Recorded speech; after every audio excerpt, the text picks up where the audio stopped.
We will be conducting this evening's meeting in a virtual setting. Council members and staff are participating from remote locations. Chamber is currently closed to the public. Members of the public may view and listen to the meeting live this evening on Spectrum Channel 3 and 22, AT&T UVerse Channel 99, or El Segundo TV at youtube.com. Or you may access remotely via Zoom from an electronic device of choice.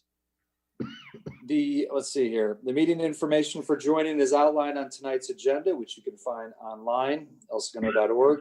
Please remember to mute your mics when not speaking, and council members, if making a motion or a second on a motion, please do so using your last name in order for the clerk to hear and report correctly. All right, well, we're going to start with the invocation that's going to be led by Pastor Rob McKenna from the Bridge Church.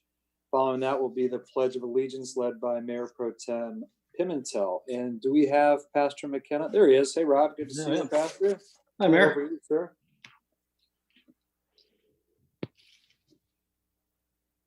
The floor is yours, Pastor McKenna. Let's pray. Father God, it's always an honor to come before the city council meetings, Lord God, and to look to you first, Lord. I believe that this is a very wise thing to do. And Lord, we are in such interesting times. There are so many things that are going on around us with the pandemic and just finances, choices, decisions that our city needs to make. And so, Lord, we look to you and are thankful, Lord God, that in you is wisdom. In fact, you tell us that if we lack wisdom, to ask of you, Lord God. And so tonight we not only seek wisdom, but Lord, we give thanks. You say, give thanks in all things. And so, Lord, even in the midst of the pandemic, we give thanks for what you're doing, what you're showing us, Lord, how you're helping us grow. And so tonight, Lord God, we stand for our city. Lord, I lift up our mayor, our city council, the administration of our city. Lord God, I pray covering over them and protects them, Lord God, and all that they do. Watch over them and their families. Lord, we praise you and thank you for our city first responders, our police, our fire department, Lord God. Thank you for all that they do for us. And Lord, as we are looking at getting schools back in and already are doing some of that, Lord God, thank you that you watch over our teachers, our school administrators, and Lord, certainly all of our kids, Lord God, that you protect them in their coming and in their going, Lord God. And Lord, we thank you for this city that you have given us, Lord God, that you provided for us. Lord, thank you for the workers of our city, those that keep it clean and fixed and right, Lord God. We pray for all of them as well. And then tonight, Lord God, as we look to you for direction when it comes to the things that are up on the agenda, Lord God, just I pray that you would guide the conversations tonight, that you would direct them. Lord, I pray for just positive outcomes in all that we do. And Lord, we love you. We give thanks for all that you do. We pray this in your name. Amen. Please rise and face the flag. Yep. So please join me in the Pledge of Allegiance. I pledge allegiance to the flag of the United States of America, to the republic for which it stands, one nation under God, indivisible, with liberty and justice for all. Thank you. Thank you, Mayor Pro Tem. And thank you, Pastor McKenna. Madam City Clerk, may we please have roll call? Absolutely. Councilmember Giroux? Here. Councilmember Nickel?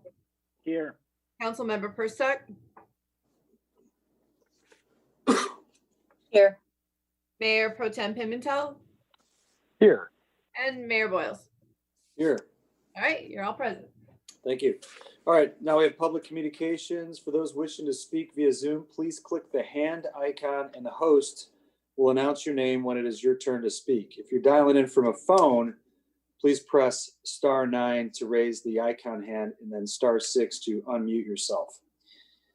And we'll only hear you, we won't see you if you're speaking. So, Madam Clerk, do we have anyone wishing to speak? We'll give people a little time here. Yeah, I do not see anyone at this time who has raised their hand. Okay, let's go to, I know we have some public comments that have been submitted. Let's go to those, Madam Clerk, while we give people time if they would like to speak. Absolutely. All right. Dear City Council, I am writing to you because I think sports fields should be reopened. I miss being on Stevenson Field. What I miss most is the competition against other teams or just practicing. Since we are inside a lot more nowadays, I look forward to the competition and the fresh air. Excuse me. Thank you for making our city great. Reed Abrams. Excuse me. We hereby voice our committee's support for partnership with California Green Business Network, CAGBN. Our due diligence included research of similar local municipal programs and conversations with our Chamber of Commerce, whose board agreed that this voluntary participation program would be beneficial to our businesses. El Segundo is already home to Fortune 500 companies with 5 which have environmental governance disclosure requirements and take pride in their sustainability efforts. There's going to be feedback. CAGBN would attract and retain such aligned, successful businesses. CAGBN helps businesses with eco rebates and retrofits, and CAGBN certification is a great marketing angle since consumers seek green businesses. In a recent AP article on consumer purchasing power, 2/3 of those polled make purchases with environmental impacts in mind. We believe the overall impact of the community would be environmentally positive without great expense nor additional ordinances. Thank you for your consideration. Sincerely, Tracy Miller-Zarnicki, Chair, and Corey Zuppo, Vice Chair of El Segundo Environmental Committee. Hello, honorable council members. Just a quick note to voice support for the return of all youth sports to El Segundo. My understanding is that the next council meeting is tomorrow night, and I was urged to be vocal if I supported this cause. I have 3 kids, 11, 8, and 5, and they would all benefit from getting back involved with rigorous competitive physical activity.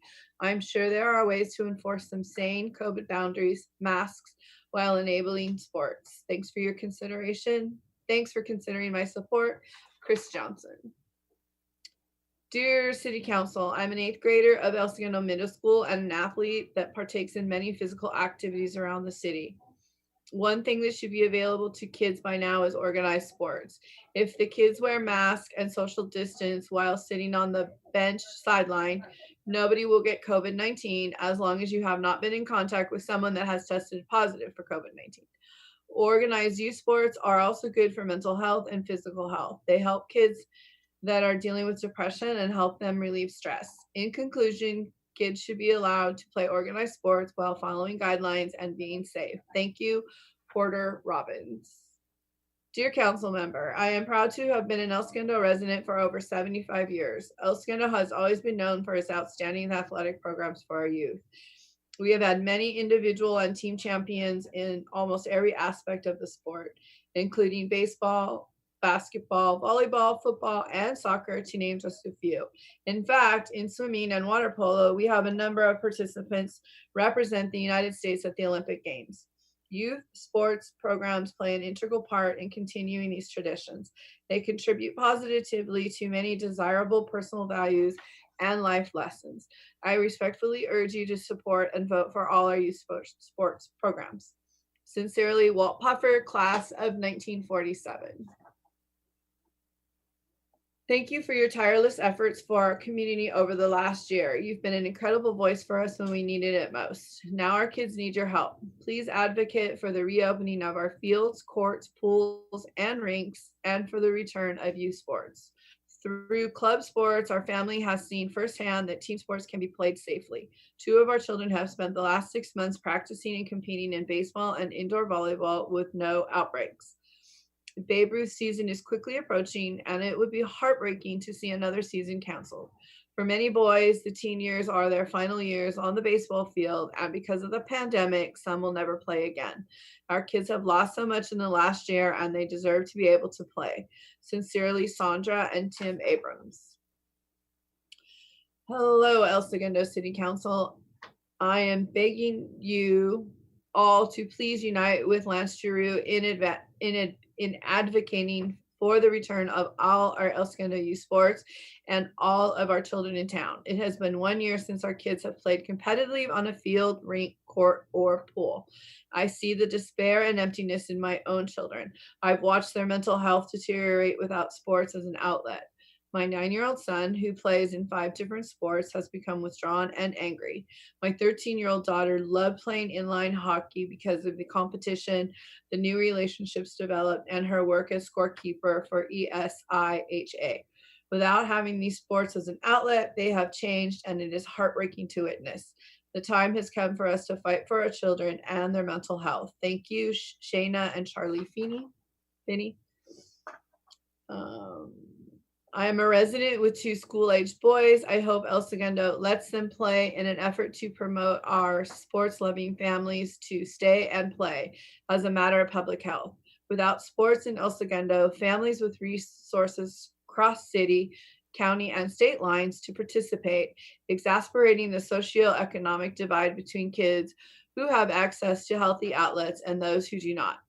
If El Segundo opened public spaces at parks, schools, it encourages families to stay and play, giving kids with less resources access to healthy activities while keeping our community closer, safer, and reducing the risk introducing new strains to and from other areas. This will be crucial when our schools reopen.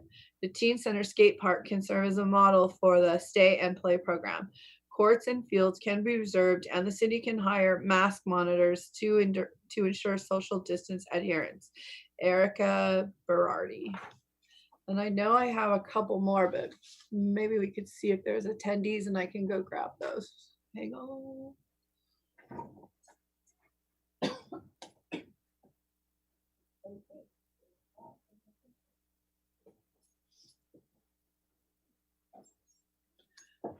All right, so I know one was for let them play, and the other one was from Chamber of Commerce in support of the green business, but they are no longer on my printer. So. Okay. All right, thank you, Madam Clerk. And then did anyone show up that would like to speak?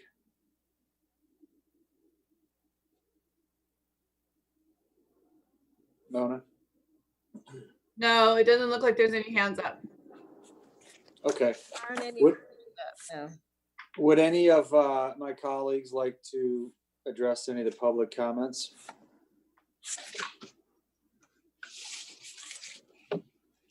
I'm looking for hands or people going off mute. Mayor Pro Tem.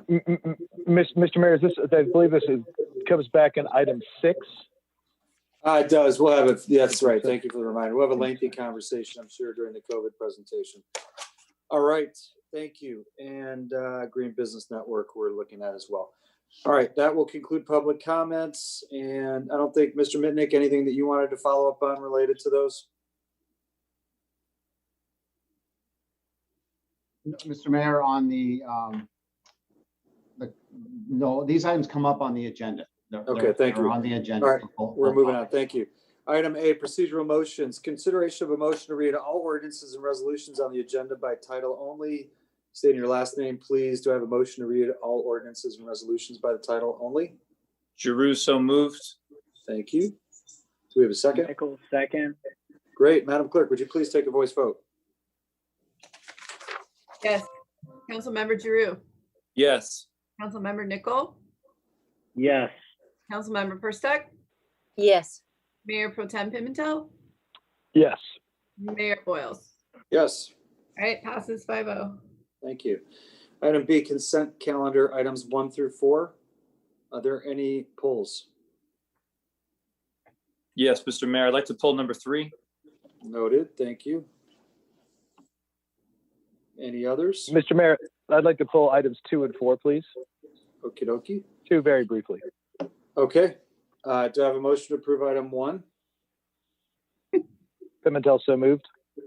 Giroux, second. Okay. That's a first, by the way, as long as I've been on council. 1 item on consent. Madam Clerk, would you please take a voice vote?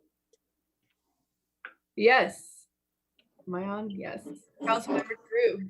Yes. Councilmember Nickel. Aye. Councilmember Perstuck. Yes. Mayor Pro Tem Pimentel. Yes. And Mayor Boyles. Yes. Okay, item 1 passes. 2, 3, and 4 were pulled. Okay, and Mayor Pro Tem, we'll turn it over to you for item 2, please. I only wanted to address item 2 briefly because it is the warrants, and as the fiduciaries of the cities, oftentimes with the minutes, we gloss over what the city spends its money on in day-to-day operations. At our last meeting, we had our big feedback survey, and we asked for context in some of the people who were upset with the way the city is being run. And certainly there's a theme in some of those that is, why does the city council spend time on business? And why does the city council spend time on economic development?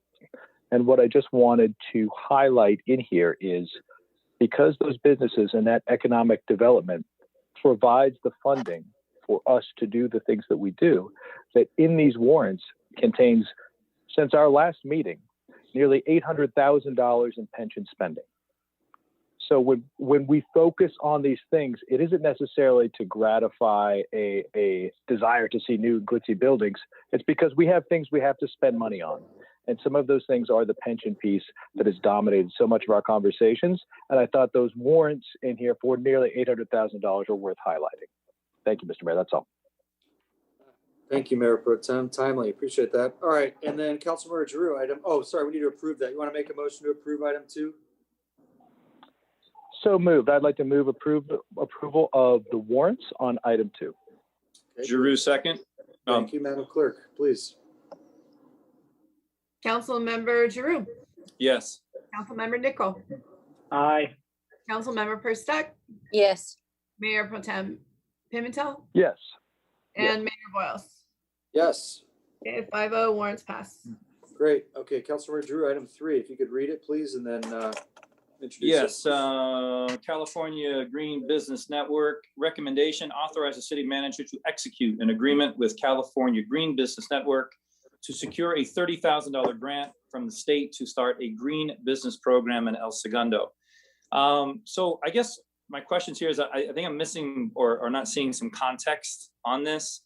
Anytime that you apply for a grant, there's always a catch to it. And I don't see that listed in the staff report, other than there is after the first year, there's a $5,000 or $5,200 membership fee basically for this. So like a couple things, like I wasn't actually able to pull up a services agreement for 2021. The one I was able to find from CAGBN was 2018 and 2019. And just a couple of things that are in there. There's cancellation policies, failure to perform policies, whereas if you get the grant, you get 50% of it up front. You need to meet a certain delivery schedule on getting businesses to sign on to that. If you don't reach that, the money has to go back. You don't get the balance of the money until after you've signed everyone up. So, that could be 15 different businesses apparently a year. So there's some concern on that,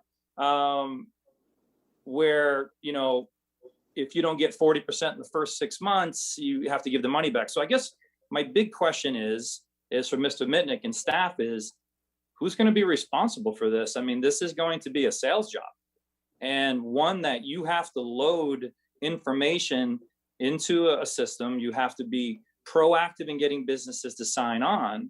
And I don't know if we have adequate staff, or the staff we have that has this expertise to be able to get this done. So those are my big concerns there. Okay, Mr. Mitnick, you want to? Sure. Mr. Mayor, members of the council, this comes to you from the Environmental Committee. We have Elias Sassoon, our Public Works Director. He'll address those concerns, and I believe we might have some members of the committee here as well. So Elias, if you're there, could you respond to the questions, please?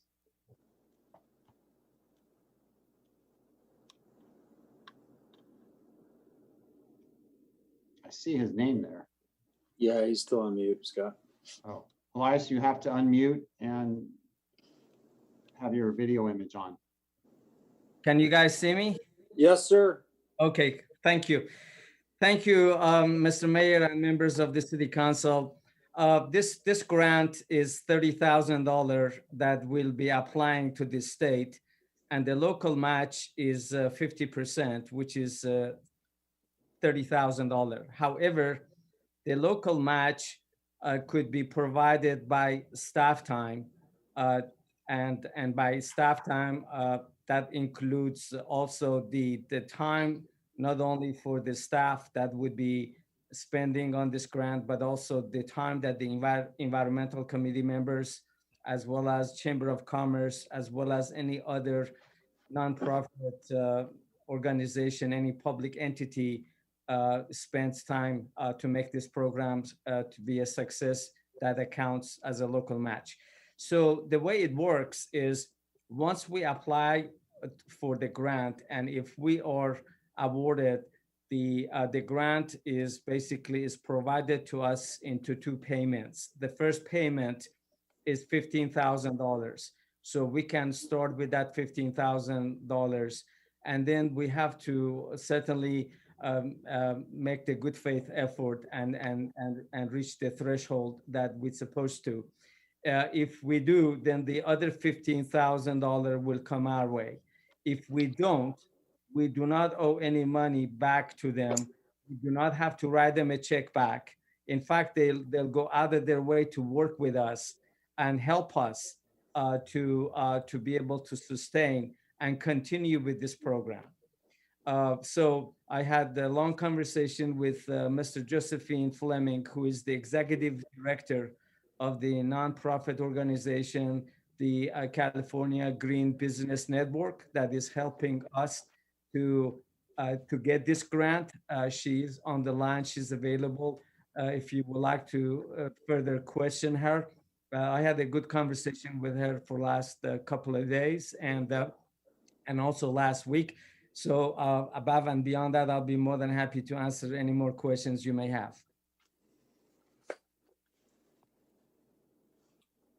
Councilor Giroux. Okay, Elias, thank you. So you're saying that on the current services agreement for this, you don't have to give money back if you don't hit a certain threshold. Correct. Not only we don't have to return any money, they will help us to finish this program and work with us to reach our goal so they can give us the remaining of the money. So the way it works, there's a lot of time that we have to work together in getting this program off the ground. Staff time, as well as the environmental committee, I'm sure will help us. Also the Chamber of Commerce and anyone else, I'm sure they go out of their way. This is a good program, but we're gonna have to hire a consulting firm to do the technical work. The consulting firm, if you would, it's cost about $1,000 per business. And what they do is the very first time, if a business wants to be certified, they go there, they go through the way they operate, and they provide them the information that they need, and they also tell them the things they need to do. And then they, after the business does what they need to do, they call them back, they go back there. If it is all done, well, they are certified. If not, then they give them a punch list and they come back again. And once it's all done, practically that business is going to be now certified, and that business could join the club, and with that comes a lot of businesses. We hope this is a good program. It has the support of the EPA, of the state, of other local governments around us. The environmental committee has been trying to get this program going for the last 2 years, and I'm really very happy to be the lucky person to be involved in this time to work with the environmental committee and with Ms. Jo Fleming to make this happen. Okay, so we're going to hire a consultant to do this. It's not going to be staff then. Is that what I'm hearing? Well, the staff is going to do the legwork. It's going to be a combination, but there'll be a consulting firm that they're specialized in meeting with businesses and let them know what they need in order to get those measures in place so they could be certified. So it'll be a combination of staff as well as a consulting firm. And that's what all the cities that have done this program, they have done. So I had a lengthy conversation with Ms. Fleming. It's gonna work. As I indicated, the cost, the professional cost of getting a business certified, it's about $1,000. depending on the business, but it averages about $1,000, per business, about 6 to 8 hours. But a lot of work could also be done by staff. So it's a combination.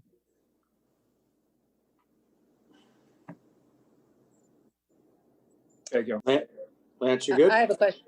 Carol, go ahead, So this is Carol Persick. Once the initial $15,000 has been used up, and say if we get the additional 15,000, you're saying that's 30 companies to onboard, because it's $1,000 per company. What then?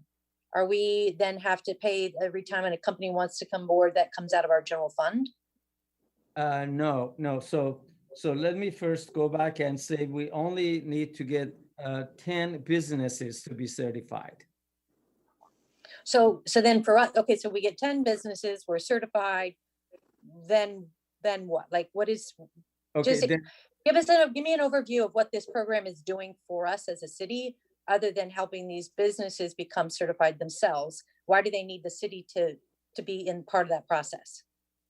well, the city needs to be involved because we have to work with the businesses. We certainly have to also work with the Chamber of Commerce. We also need the help from the environmental committee to reach out these businesses, to spread the word and get them to set up. The consulting firm comes in play to provide them the technical need that they need in order to be able to make those measures before they could be certified. But once they're certified, then what's after that? So we get 15 businesses certified. What then? Then the next year, we're going to hopefully reach out to more businesses, and hopefully we continue this. We have a lot of businesses. But who would pay for that then? Because you're saying we only get $30,000. That's 30 companies. Like, I'm just trying to understand, is there money consistently coming to help us onboard businesses, or is this just a one-time shot and now we're on the hook for onboarding customers, businesses? So the answer to the question is that depends on the funding. When I talked to Ms. Fleming, she's expecting that every year the state would be able to help us with getting grants on yearly basis, but she doesn't know. Nobody knows for sure. So the idea is to go for the first year and do hopefully 10 businesses, then come back for the next year, apply for the grant again, and get more businesses, and so on. Okay, so but what's the overall benefit? So you now become certified. What does that mean? Like, what is that now? Right. You have these 15 businesses that are certified. So how does that help the city? Hey, Elias, by the way, Mrs. Fleming is there. If right. she's at the ready, if you want her, I see her video is on. I let Miss Fleming to supplement my response. Miss Fleming. Thanks, Elias. Thank you, council members. I'll just add that, for the past 3 state funding cycles, we have received funding, and we divide that funding. Most of it goes back out the door to our boots on the ground, which are our green business programs, which we're hoping El Segundo will be one of them. And we expect to get funding next fiscal year. We're just not sure yet. We have to fight for it every year. We do it through a legislative ask, but it's looking pretty good for this year. So I believe we'll have it, and we're trying to double our funding now that we're spreading it thinner. We have 42 programs up and down the state. And in answer to your question, Councilmember Pertzik, the benefit to the city is actually you have mandates to reduce solid waste at businesses. You have mandates for climate goals. You also have mandates to prevent pollution and stormwater pollution and air pollution. So a lot of these things that cities need businesses to help them with are really met in doing this work with businesses. And it's a positive way to meet these goals in contrast with a punitive way with regulatory controls. So, by the time we're done with our businesses, they love our municipalities. They love the Green Business Program. They get benefits, the city gets benefits. It's kind of a win-win. And it's a great way to engage businesses and have a vehicle to meet your mandates that you need to meet for conserving resources. if I may add to that, if I may, a lot of shoppers are very environmental conscious, like my wife. They really don't want to go and do shopping from any place other than if they are certified green. In other words, it's going to help these businesses once they join the app and once they are certified. This is going to promote their businesses as well. Mr. Session, I have a question. I don't know if this is for you or Mrs. Fleming, but given that we have limited funds, are we able to, and I can't remember, I know I was the liaison with the environmental committee years ago when they were asking for this.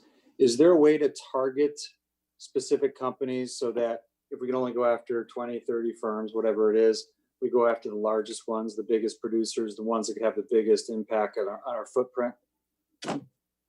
Or do you have to offer it to everybody, small to large?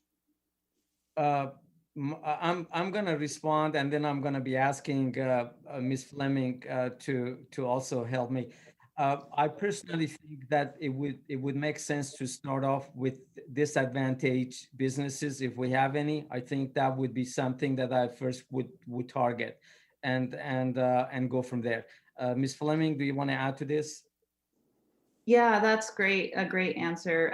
I would also, add that for new programs that are starting, there's low-hanging fruit, right? And I know that you have businesses chomping at the bit to get recognized as a green business. So you're going to want to go after that low-hanging fruit and get willing and able businesses.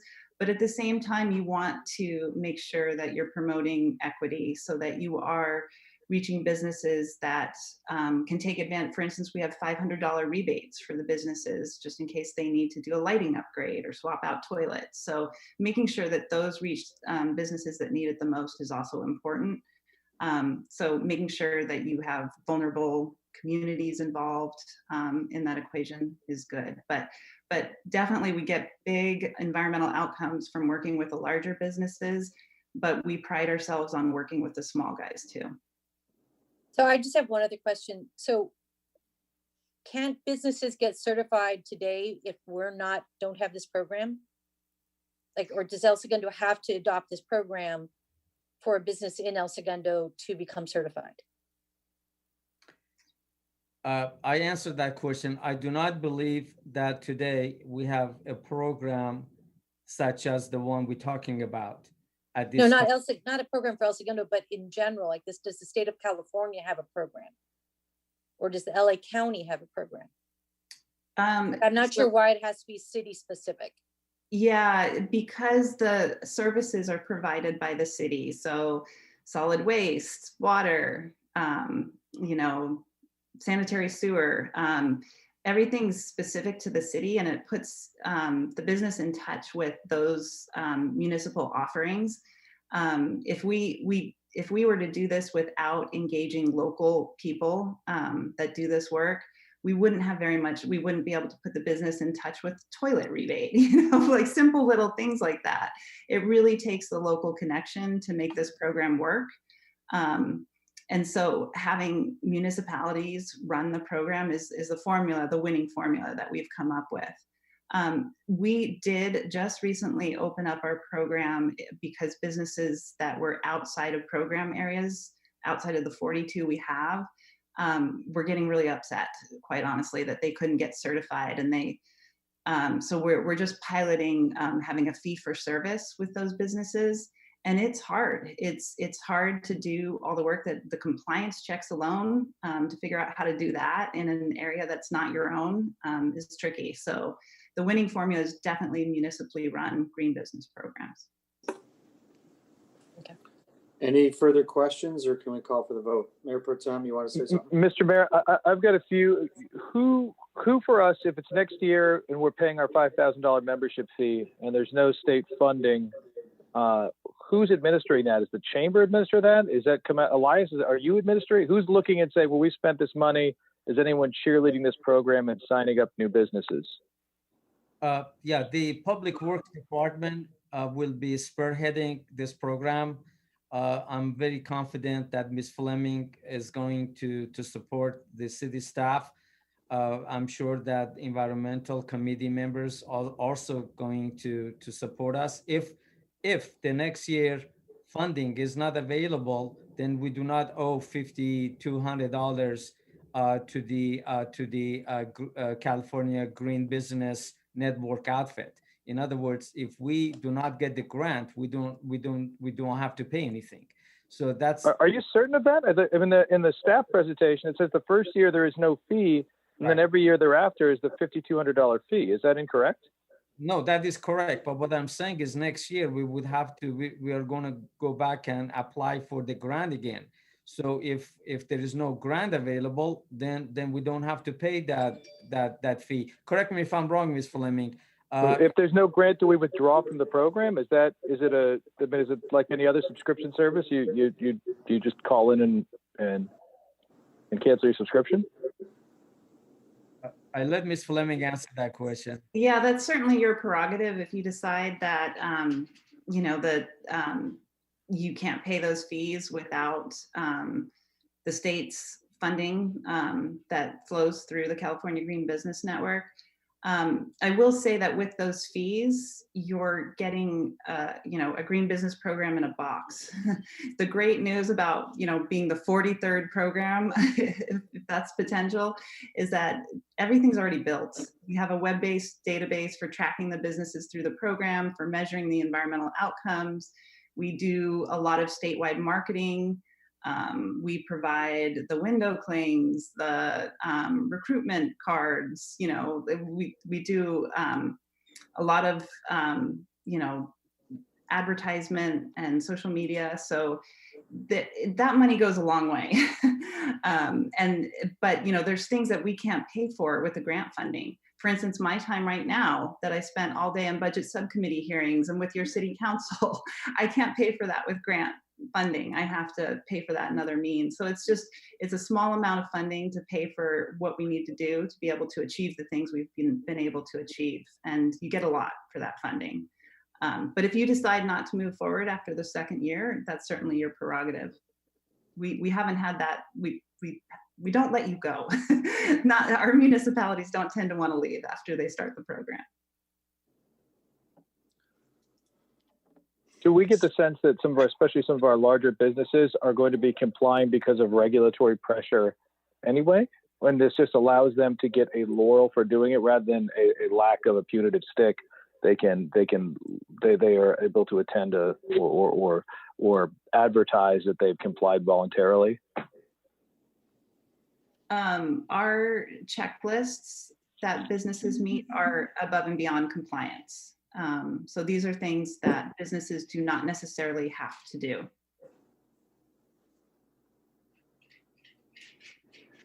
And Ms. Fleming, this is pretty much outside of the building code that we already have in place that pretty much adopts everything that the state does every 2 years in terms of energy conservation, environmental. This, and outside of LEEDs, which is a completely separate program when it comes to green construction, this is really one of the few vehicles we have to influence business and the environment. Is that correct? I mean, I can't think of, maybe Elias, that's for you. I can't think of any other way. And I just want to remind council that the environmental committee's been advocating for this for, I think, 3 years now.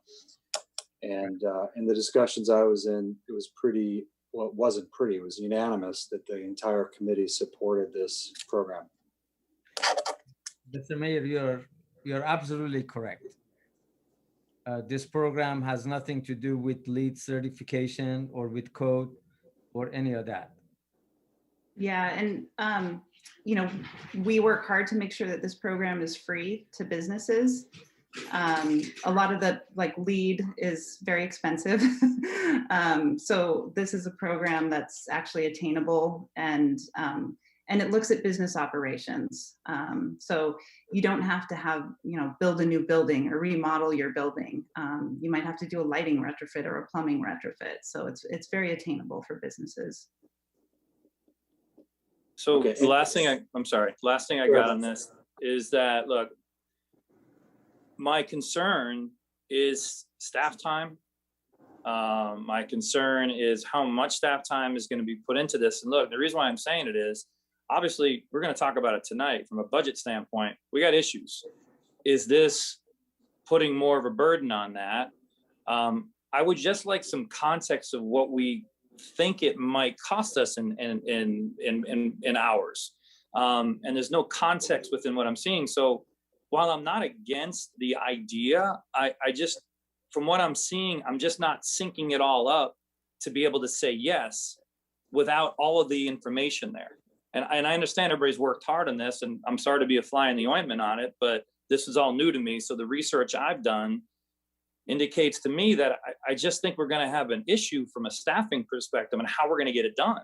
And then, okay, then we're going to hire a consultant.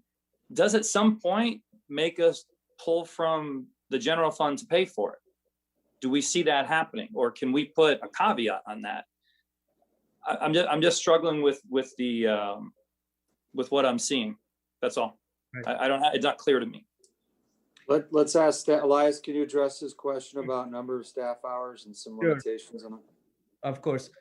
So basically our 50% match, which is about $30,000, fully burdened, assuming about $150 an hour, it turns out to be about 200 hours. And we could easily spend 200 hours a year. From our point of view, that includes the staff time, myself and other members of the Public Works Department, as well as the members of the Environmental Committee, as well as the members of the Chamber of Commerce. To me, that's easily attainable. So we do not have to really bother the general funds for any money.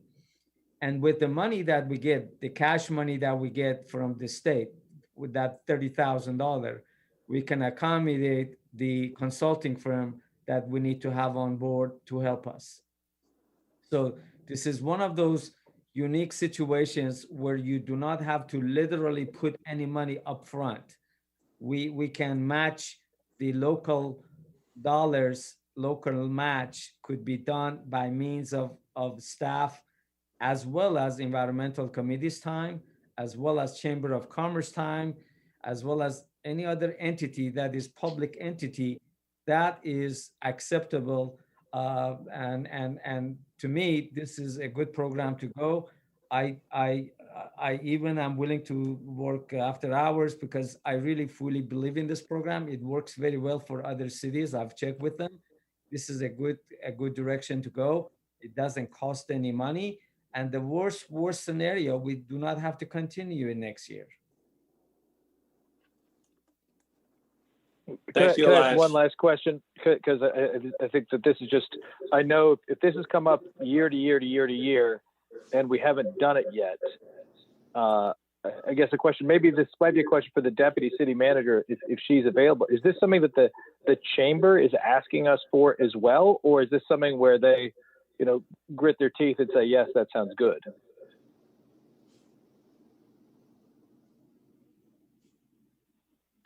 Hi, Mayor Pro Tem. Thank you for the question. I don't know. Thank you to put you on the spot. I'm here. I don't know what the conversation was with the Chamber of Commerce, Elias, if you wanted to speak to that. But what I know about the program is that it's not something that is going to be mandated onto businesses. It's not going to be a deterrent for doing businesses here. It's not going to be, some development standard that might be onerous for businesses and cause businesses to maybe not find El Segundo as attractive. So as far as outreach and contacting the businesses, I don't know what the conversation was with the chamber. Mr.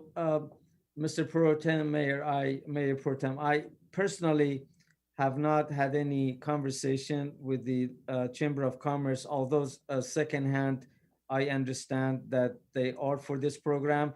And I don't know if Ms. Tracy Miller, is she available, because she might be able to respond, maybe expand on my response. Are you available, Ms. Tracy Miller? I don't know if she's there. I don't see her on the gallery, Elias, unless she's on another page. Oh, there she is. Oh, there she is. Tracy Weaver. Hello, yes. But I can read you the letter from Marcia that I did not read during public communications, if you like. Yes, please. Hang on, all right. Yep. So, good evening to Mayor Boyles and the El Segundo City Council. On behalf of the El Segundo Chamber of Commerce, we would like to give our support for item B3 on the February 16th, 2021 City Council agenda. California Green Business Network securing $30,000 grant from the state to start a green business program in El Segundo.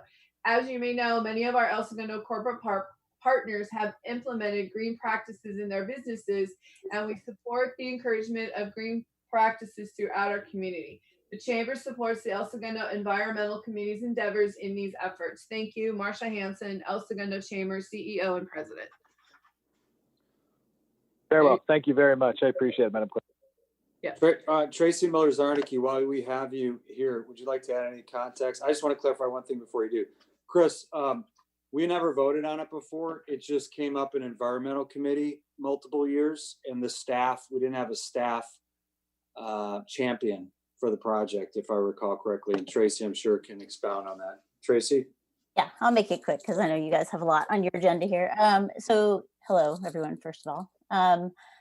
We definitely been talking about it since 2017. We have talked to the chamber about it on and off since 2017, but they've always said, why isn't the city running this? I don't understand why the city wouldn't do this. And again, with what you learned tonight from Joe and Mr. Sassoon, it's self-sustaining. The program is self-sustaining with the grant money, and the marketability that our businesses who buy into it get is great because they can be on the app. They can use it for whatever marketing purposes they want. Again, a lot of them, like the corporate level, have these programs already. Why not get some public recognition for that? So it works for big and small businesses. And again, it is that rare opportunity, like has been said, for us to get a program here with, yes, some staff time, but willing staff time. Thank God for once we have champions there in Public Works.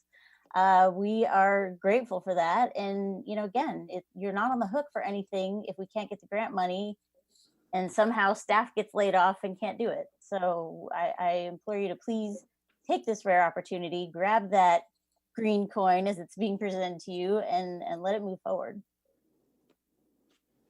Thank you, Tracy. Yeah, Councilmember Perstuck. I just have one question. So if hypothetically we only got $15,000 and we had 20 businesses that wanted to join, and 5 of them were willing to pay the $1,000 on board themselves or reimburse the city, could we do that? Or do we have to just say, sorry, the city has to eat that money? I think that's a Joe question. Joe? Yeah, we do have a couple programs that charge businesses fees. Santa Monica and Santa Barbara charge fees for businesses. It's certainly a way to offset some of the costs for your program if you need to. Both of those programs would rather not charge fees because it's such an easier sell to tell businesses it's free. So if you can make that work, I think that's a good way to go. But we do have 2 highly successful programs that are charging fees, and businesses will pay it. But you might want to have a sliding scale on those fees or something, Right. Okay. Thank you. All right. Is everyone satiated in terms of questions and comments? Can we call for the vote? Yes. Anyone? Okay, good. Do we have a motion to approve item 3? Nichols, so moved. Thank you, sir. Do we have a second? Perstuck, second. Thank you, Carol. Okay, Madam Clerk, would you please call for the vote? Absolutely. Councilmember Giroux. Elias, you convinced me. I'm a yes. Thank you. Councilmember Nickel. Aye. Councilmember Perstuck. Yes. Mayor Pro Tem Pimentel. Yes. Mayor Boyles. Yes. All right, passes 5-0. Thank All you. right, Can I just say one thing though, Elias? Can you make sure that this comes back onto our agenda in a year to find out if we get the funding or not? Because I really am I'm all for the program. However, we have other things we need to spend our money on. And if this has to hit our general fund, I would vote differently. So I just want to make sure that we are keeping this, it just doesn't go into the back burner and all of a sudden 4 years down the road, we find out that we've been paying this all along and we haven't been reimbursed. So I just want to make sure that this is something that's in the forefront of our awareness when we go to do the budget and that we know that we're getting refunded. Yes, ma'am. I'm gonna commit that I'll do even better. By November, December time, I will be more than happy to come back to the city council and provide a briefing as to how well we're doing, how many businesses have applied, how many have been certified. So we should have good information to share with the city council by November of this year. Okay, and then every year going forward, just put it in a tickler to check to make sure that either we're asking for the grant. I know Tracy will, because she's good at that, but we just need to be constantly on top of this so that we can keep the program and have longevity with the program. Right. One thing I like, if you don't mind to remind everyone, is we are going to apply for the grant and hopefully the money will be available. Okay. Thank you. Perfect. Thank you. Okay, great. Mayor Pro Tem, you pulled item 4. Would you like to cover that one? Yeah, I think item 4 is important. This is the ratify or waiver regarding CenterCal giving them additional time to hire construction on the lakes. Just given the sensitivity and importance of the development of the lakes, I think it is in all of our best interest that when we are making changes, allowances, and adding waivers, that we are very clear as to what's going on and if there are going to be any effects to the calendar. And I know that we look at the staff report and are somewhat satisfied as to why those changes are being made. But I think it is very important to the public that they understand it so that there is no ambiguity or misinformation. So with that, City Attorney, would you mind giving us a little bit of clarity as to what this means for the public at home? Yes, ma'am. I'm pleased to do that. We were approached by Topgolf. They are required as part of building their Topgolf facility and driving range. That required some changes to the golf course as far as realigning some of the holes and whatnot. And as part of the agreement, there are certain minimum requirements they have to meet as far as that work to be done on the golf course portion of the project. And they approached the city about a week and a half ago and said, we want to go above these minimum requirements. We want to make more improvements and more changes to the golf course, still meeting those minimum requirements. We want to go over and above that. Their view is what they've explained to us is they see that they think the golf course is going to perform better. They want it to look better. They really want to improve the appearance and the playing on the golf course. And so they asked, they've broken the construction into 2 different contracts. They have the contract. They've shown us the contract that they have for the construction of their Topgolf facility. They want to make some revisions, and they'll be showing staff in the next few days or week these revisions they're proposing, which again are upgrades. And because of that, they want to have additional time to have the construction contract or enter the construction contract for the golf course portion. None of this will affect the timing of the opening of the golf course and the driving range, because under the agreement, they're committed to opening the golf course no later than the same time they open the driving range.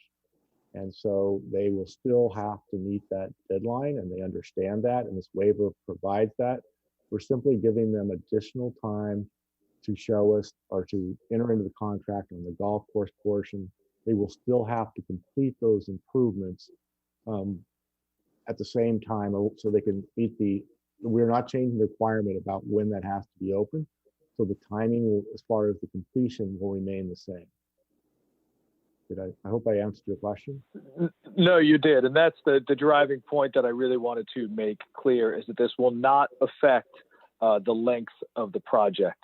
So I wanted to make sure that that was clear to the public. And with that, Mr. Mayor, if there's no comments, I would move approval of item 4 and ratify the waiver to the agreement. Thank you, sir. I don't see anyone raising their hand. Do we have a second on approving item Giroux, 4? second. Great. Thank you, Madam Clerk. Voice vote, please. Councilmember Giroux, Yes. Councilmember Nichol, Aye. Councilmember Perstuck, Yes. Mayor Pro Tem Pimentel, Yes.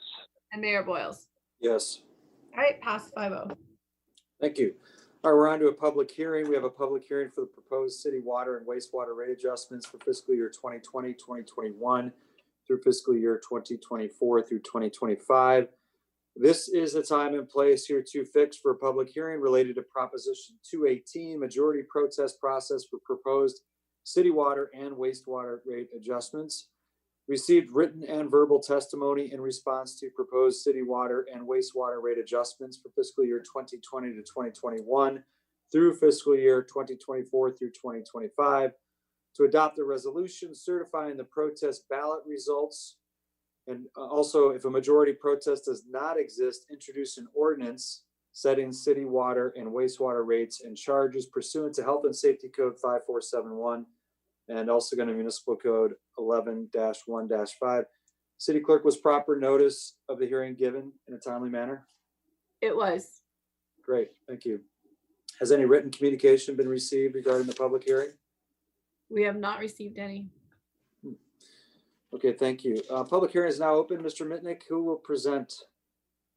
Mr. Mayor, members of the council, your Chief Financial Officer, Joe Lilio, will make the presentation, and you'll have your Public Works Director and other staff available for questions. And we also have representatives here from West Basin for questions perhaps on the water side, and representatives from the City of LA Hyperion facility if there are questions on the wastewater side. Thank you. Good evening, Mayor Boyles, Mayor Pro Tem Pimentel, and City Council members. First of all, can you see the presentation on the screen? Yes, sir. Okay, great, thank you.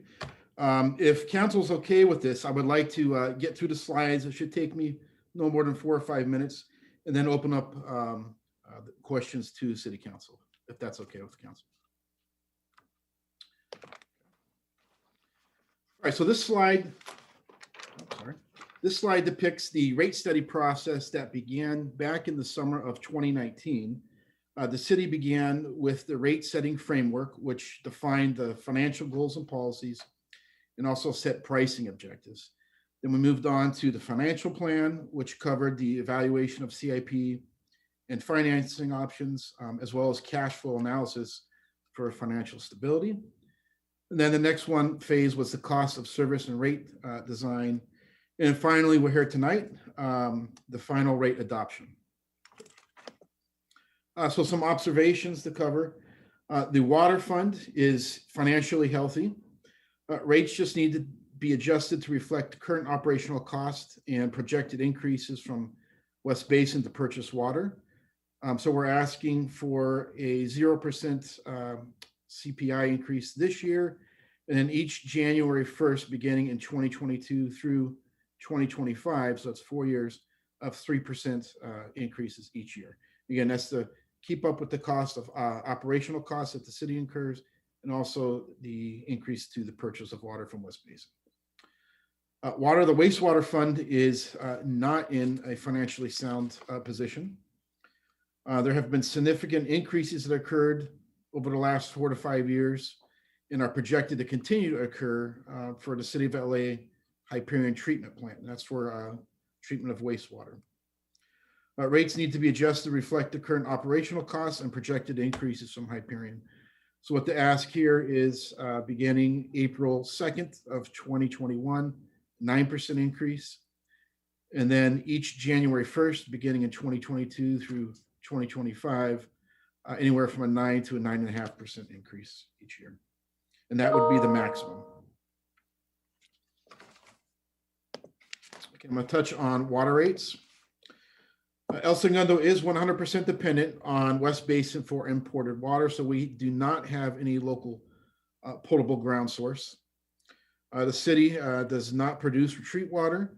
The city only distributes water, so those are important factors. And then Chevron uses approximately 50% of the water purchased from West Basin. Factors impacting the water rates. So the recommendation, and I talked about the increases for water 0 this year and a 3% for each subsequent year. And the recommendation is to realign the cost of service rates, and again, to implement the rate increases, which I touched on. So this table represents a typical single-family resident customer. As reflected, El Segundo currently has the lowest water rates in the South Bay area and will continue to have the lowest water rates with the new rates once they're implemented. And again, this is a typical single-family resident customer. Okay, wastewater rates. So the city does operate and maintain a wastewater collection system citywide. Wastewater treatment is divided by geographical region between east and west, and the dividing line is Pacific Coast Highway. So east of PCH is serviced by the County of LA through the Joint Water Pollution Control Plant in Carson. And west of PCH is serviced by the City of LA Hyperion Reclamation Plant.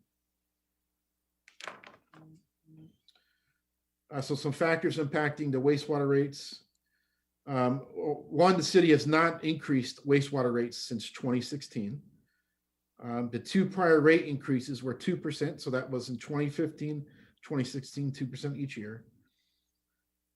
Hyperion treatment costs have significantly increased since 2016. So about 91% between fiscal year 2016-17 and fiscal year 2020-2021. So this increase by Hyperion and the wastewater fund paying that increase without having those costs passed on to the customer has depleted reserves within the wastewater fund. And we'll get into a table and subsequent slides showing that. So this slide represents the city of El Segundo's effluent flow into Hyperion. So this is wastewater flow into Hyperion from 2012 through 2020. The city has seen some minor changes year over year. However, overall, it has stayed steady over the last 10 years. This next slide is Hyperion treatment costs. And here we have, 10 years worth of treatment costs. The blue portion of each bar represents the operating and maintenance, or O&M, from Hyperion. The black portion of the bar represents capital costs. And as you can see, the costs have steadily increased over the years, especially O&M. And some of those items that make up O&M, the larger items, would be labor, so that's salary and benefit costs for Hyperion employees, claims against Hyperion, environmental compliance, particularly regarding sludge and conversion of a portion of the sludge to fertilizer, maintenance of assets, so pipes, lift stations, manholes, and pumps, supplies and materials, for instance, chemicals, and utility costs, electric, water, gas. So all those items, all those O&M items have increased over the years, and we've seen that with our own operations here at the city as well. So this next slide depicts percentage of Hyperion treatment costs systems allocated to the city of El Segundo. The blue line represents the actual costs. The darker colored line represents the projected costs. So the city of LA, Hyperion, provides projections to the city of El Segundo each year. If we go back to 2011-12 through 2015-16, there was quite a bit of a disparity. Since 2016, those lines have converged and they're almost identical with what the projected costs are. Hyperion treatment costs allocated to El Segundo. So this is the actual costs that the city has incurred and paid out to the city of LA for Hyperion services. So the blue line here represents the actual costs. And again, the darker or black line represents the projected costs. And as we can see, if you go back to 2011-12, we were right around $700,000, and this is annual payment. Fast forward to 2019-2020, we're about 1.8 million, and for this year, we're projected to be just a little over 2.5 million. And if we look at this red trend line from 2016-17 17 to fiscal year 2021. That represents about a 92% increase. And again, this is all money that has gone out the door to the city of Hyperion, with the exception of this last year. We've only paid 6 months so far, and it is trending to that amount of just above $2.5 million.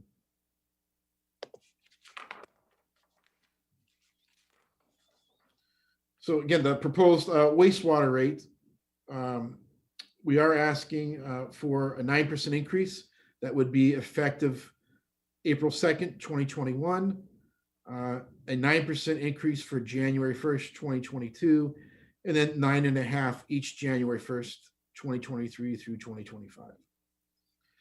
This will help smooth out the impacts on the city of LA and help build the reserves back into the wastewater fund, which have been depleted, and help us achieve our target reserves by the end of 2025. So this slide depicts the current status quo. If we did nothing and there was no rate increase, again, this is for the wastewater fund, that green horizontal line represents our target reserve. And then each bar represents where our reserve level is. And you can see in 2020, we were about 50% of our target reserve. Again, it continues to deplete. And we actually would get into a negative fund balance beginning in 2022. And this would have to be picked up by the general fund. So the general fund would have to subsidize this without any rate increase.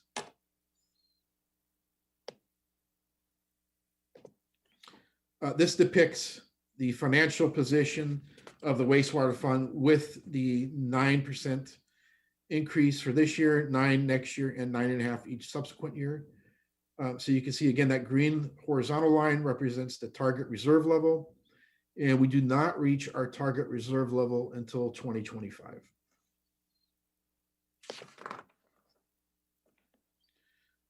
So this slide is represents where the wastewater rates are currently. Again, this represents a single-family resident customer. So currently we are at $30.53. And again, this is a monthly cost. And with the rate increase, we will be about $39.07. And you can see where we are in conjunction with our South Bay neighbors. And to put things in perspective, several of these cities have not done a Prop 218 rate wastewater increase in over 5 years. And there are some cities listed here that are actually in the beginning stages of looking at the water and wastewater rates. So these cities will see increases coming down the pipeline. So this represents the combined rate for the water and wastewater account. So again, this is combined rate, so both the water and wastewater. Water is represented by the dark portion of the bar, and light blue is represented by the wastewater.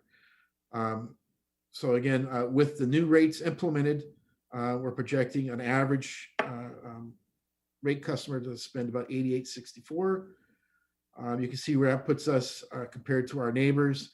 And again, several of these neighboring cities are going to be undertaking the water and wastewater rate study beginning this year or next year. So they will see future increases. Manhattan Beach is actually beginning that process next month. So the next steps are March 2nd.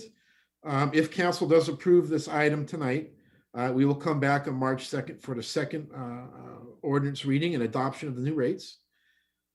April 2nd, the new rates would be implemented. And the reason why it's April 2nd, there has to be a 30-day period between the second reading and adoption and implementation. So that's what's driving an April 2nd implementation date.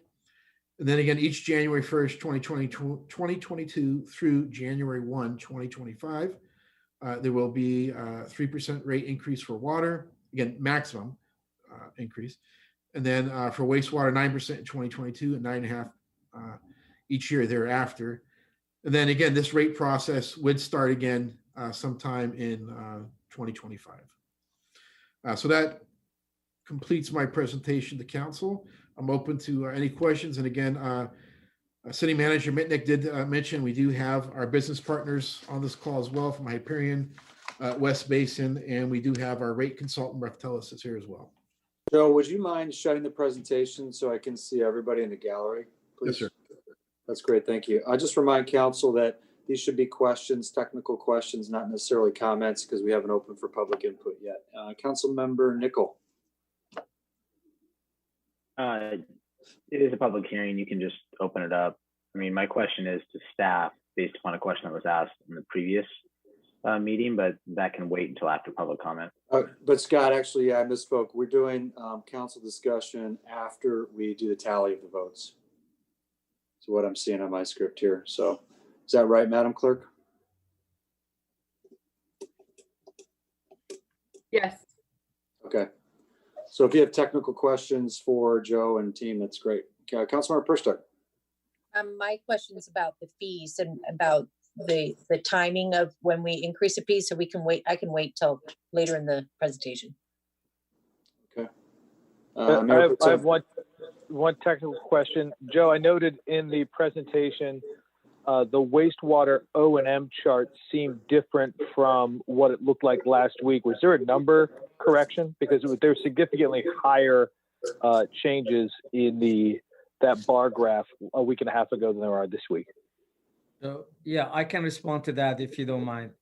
So I've been in touch with Hyperion, and as we were proceeding and getting close to tonight's briefing, they sent me revised numbers last Thursday night, about 8 o'clock at night. So numbers were updated based on the new numbers that we received from Hyperion. It was mainly the capital, Mayor Pro Tem. So the capital costs were updated. I appreciate it. I know we banged pretty hard for clarification on those because previously the capital seemed to be unrealistically, the delta on the capital change seemed unrealistically small, and the labor costs seemed very, very high. But thank you very much for following that up. Okay, any other questions? I'm not seeing any. Okay, public hearing is now open for public input. Madam Clerk, is there anyone in chamber wishing to speak regarding the public hearing?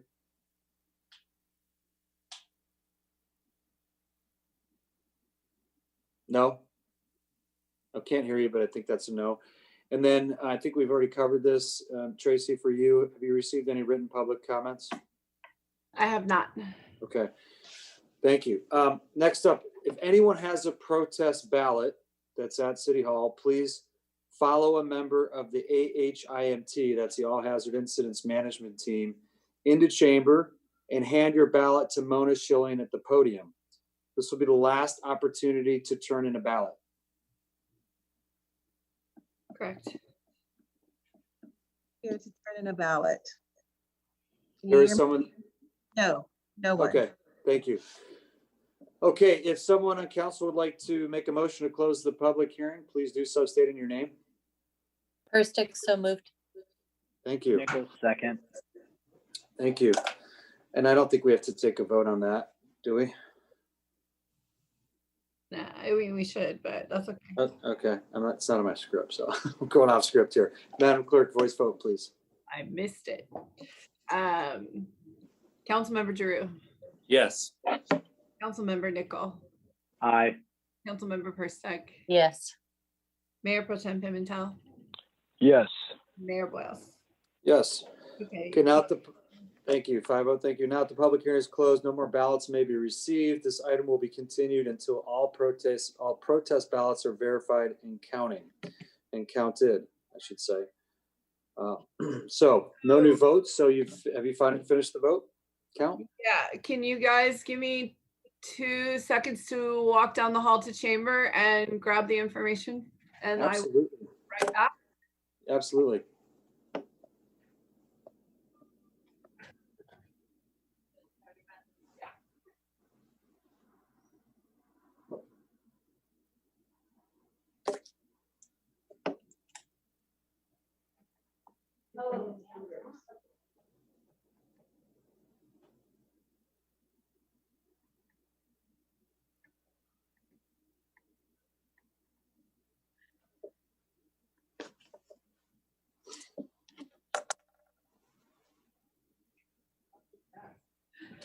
Darnell met me halfway.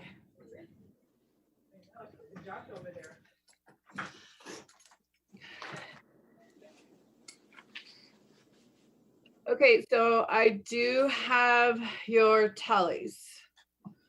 So here we go. The total number of protest ballots mailed or provided to property owners eligible to file a protest ballot was 4,206 water and 4,155 for wastewater. The number of valid protest ballots received by the city at the end of February 16th, 2021 public hearing was 1,092 for water, 989 for wastewater. The total number of protest ballots received that were not properly filled out were 55 for water and 56 for wastewater. The number of valid protests, let's see. Oh, sorry. The total number of protest ballots returned as undeliverable was 109 envelopes. The number of valid protests ballots required to prevent adoption of the proposed water charges is 2,104 or more for water, and for water, and 2,079 for wastewater. Because the number of valid protest ballots received by the city does not represent a majority of the property owners eligible to protest, the city may adopt the proposed water and wastewater charges. Thank you, Madam Clerk. Appreciate that. Mr. Hensley, will you read the resolution by type? I'm sorry, just jumping ahead here. Council discussion. I'm sure there's going to be council discussion. Who would like to go first? Councilman Nichol. Thank you, Mr. Mayor. Mr. Lilio, and I think Mayor Pro Tem Pimentel touched on this, but the last discussion on this item a few weeks ago, we kind of belabored the point as to understanding how and why the costs raced up so rapidly over the last few years. And I would just like for you to explain that to the public in as simple as terms as humanly possible, because it seems borderline irresponsible by Hyperion to say, oh, well, we didn't estimate well, and yes, our costs need to go up by 91% over the next few years. So if you could add some color to that, I'd really appreciate it. Sure, absolutely. So there's numerous factors that go into that. One is the effluent flow. So that's the flow into the plant from the city. Another factor is their O&M costs, which I had a slide on that we touched on, and those costs have steadily increased over the years. Another is their capital costs. They've had several improvements at the plant and additions to the plant. And then another factor, which I can touch on a little bit, and if you need further explanation, Mr. Sassoon can indulge a little bit further, but would be the suspended solids and the BOD, bio oxygen. Mr. Sassoon, you have to help me out there, but sure. It's the demand, the biological oxygen demand. Biological oxygen demand, correct. So the stuff that's going in the pipes to Hyperion. And Mr. Sassoon, I don't know if you can elaborate a little bit more on that piece. Sure. When you call me Mr. Sassoon, that makes me feel a lot older, but that's okay. So basically, in a very simple terms, the effluent or the flow that goes to Hyperion for treatment, the crap is getting crappier. In other words, the quality of the flow is getting worse, and it's costing more to treat it because the biochemical oxygen demand has gone up. That is the amount of oxygen that is already, biochemical oxygen demand is the inverse of oxygen present in the effluent. So the fact that it's going up, that means we have a whole lot less oxygen in our effluent. And then also the suspended solid concentration has gone up. That means people have used less water so the suspended solids are the same, but the fact is people are using less water. That means the concentration of the suspended solids in the effluent now is more. So some of these are directly related, some non-directly, but that's what basically, as Joe puts it, the combination of the quality of our effluent, the flow, the cost of the treatment, as well as the operation and maintenance of the plant, and the capital improvements that Hyperion has taken on its own to comply with EPA regulations, as well as demand from the neighborhood, particularly speaking the smell and so forth, has all led to higher prices.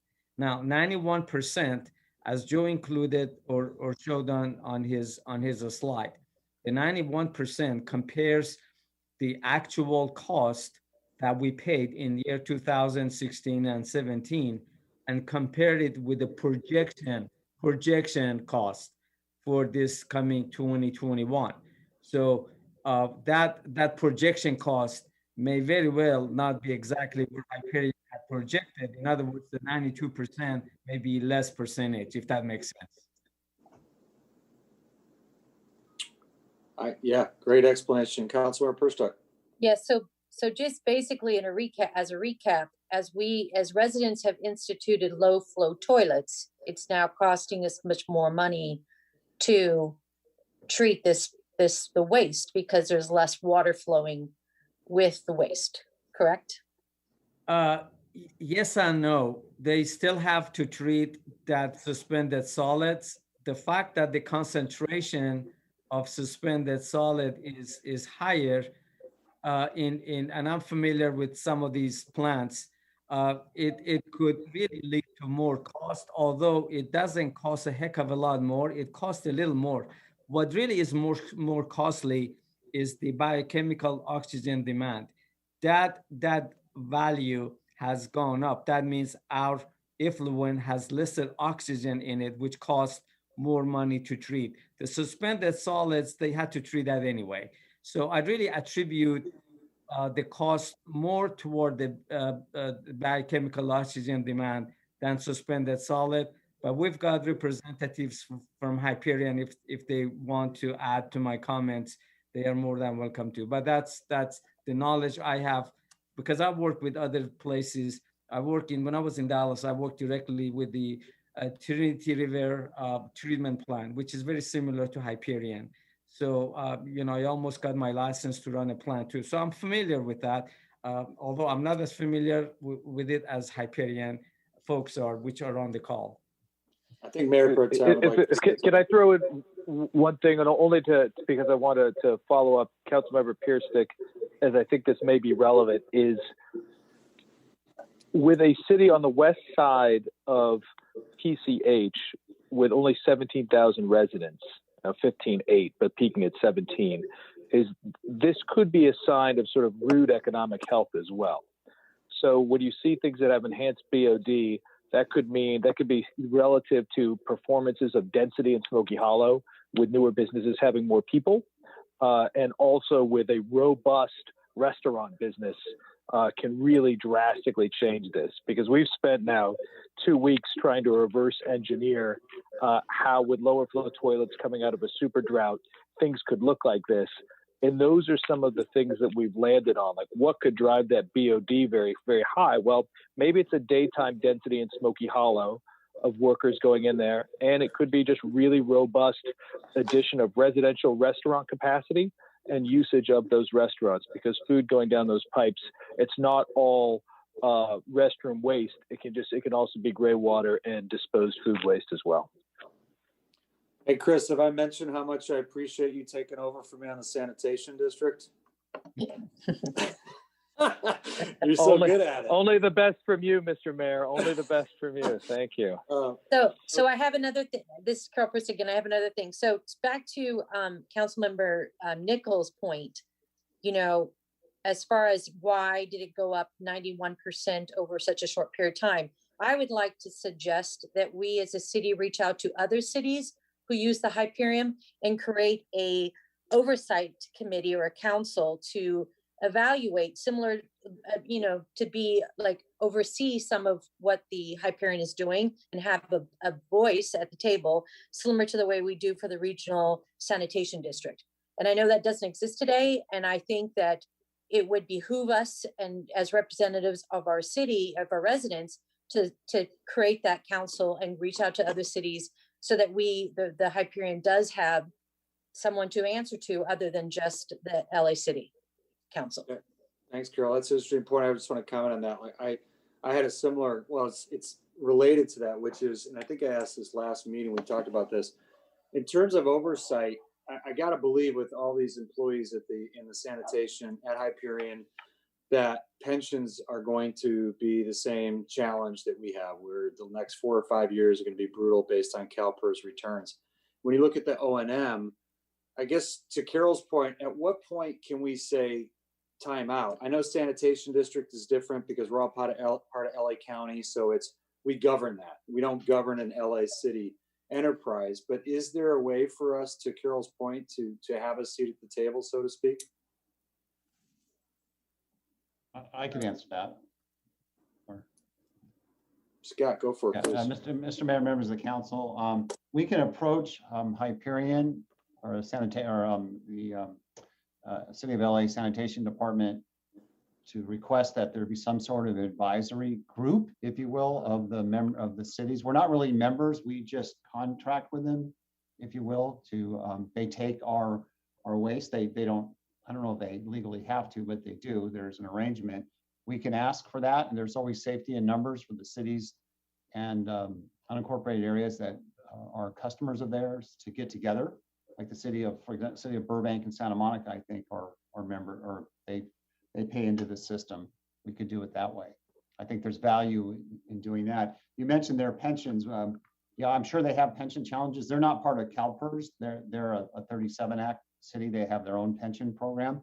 So we could do some more research to find out how much this is being driven by pensions. It's largely capital, but we could certainly explore the advisory group idea and report back to City Council. We can work with our partners at LA Sanitation to see if they're receptive to that.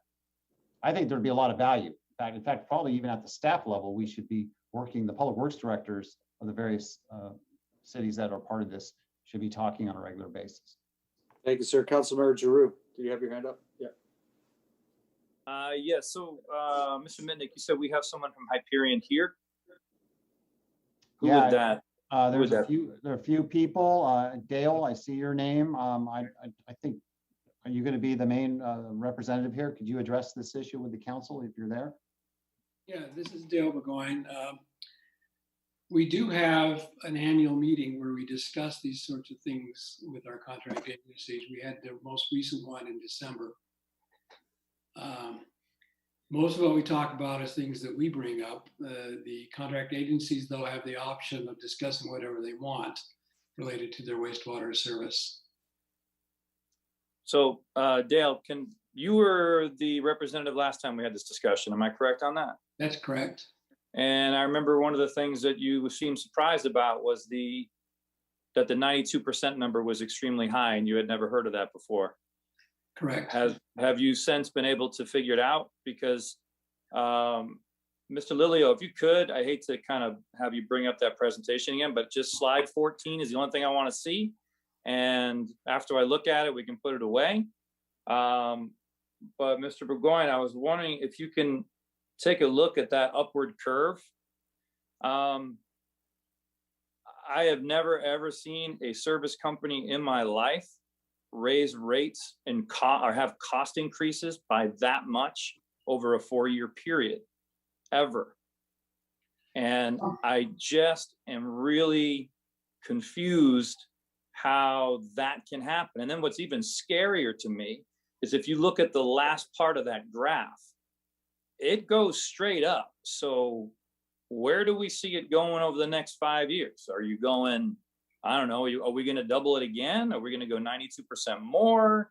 Because there's no actual rationale for you to stop the increase. There's no oversight. Like what would what would make you kind of sit there and say, okay, we've done enough? Because we have to absorb all this. I think Elias explained it pretty well. I was hoping to hear from you. That's all. You're the I'm representative from Hyperion. I'm telling you, I agree with what he said, which is the first, if you're looking at the red line, the first year of the red line, 16, 17,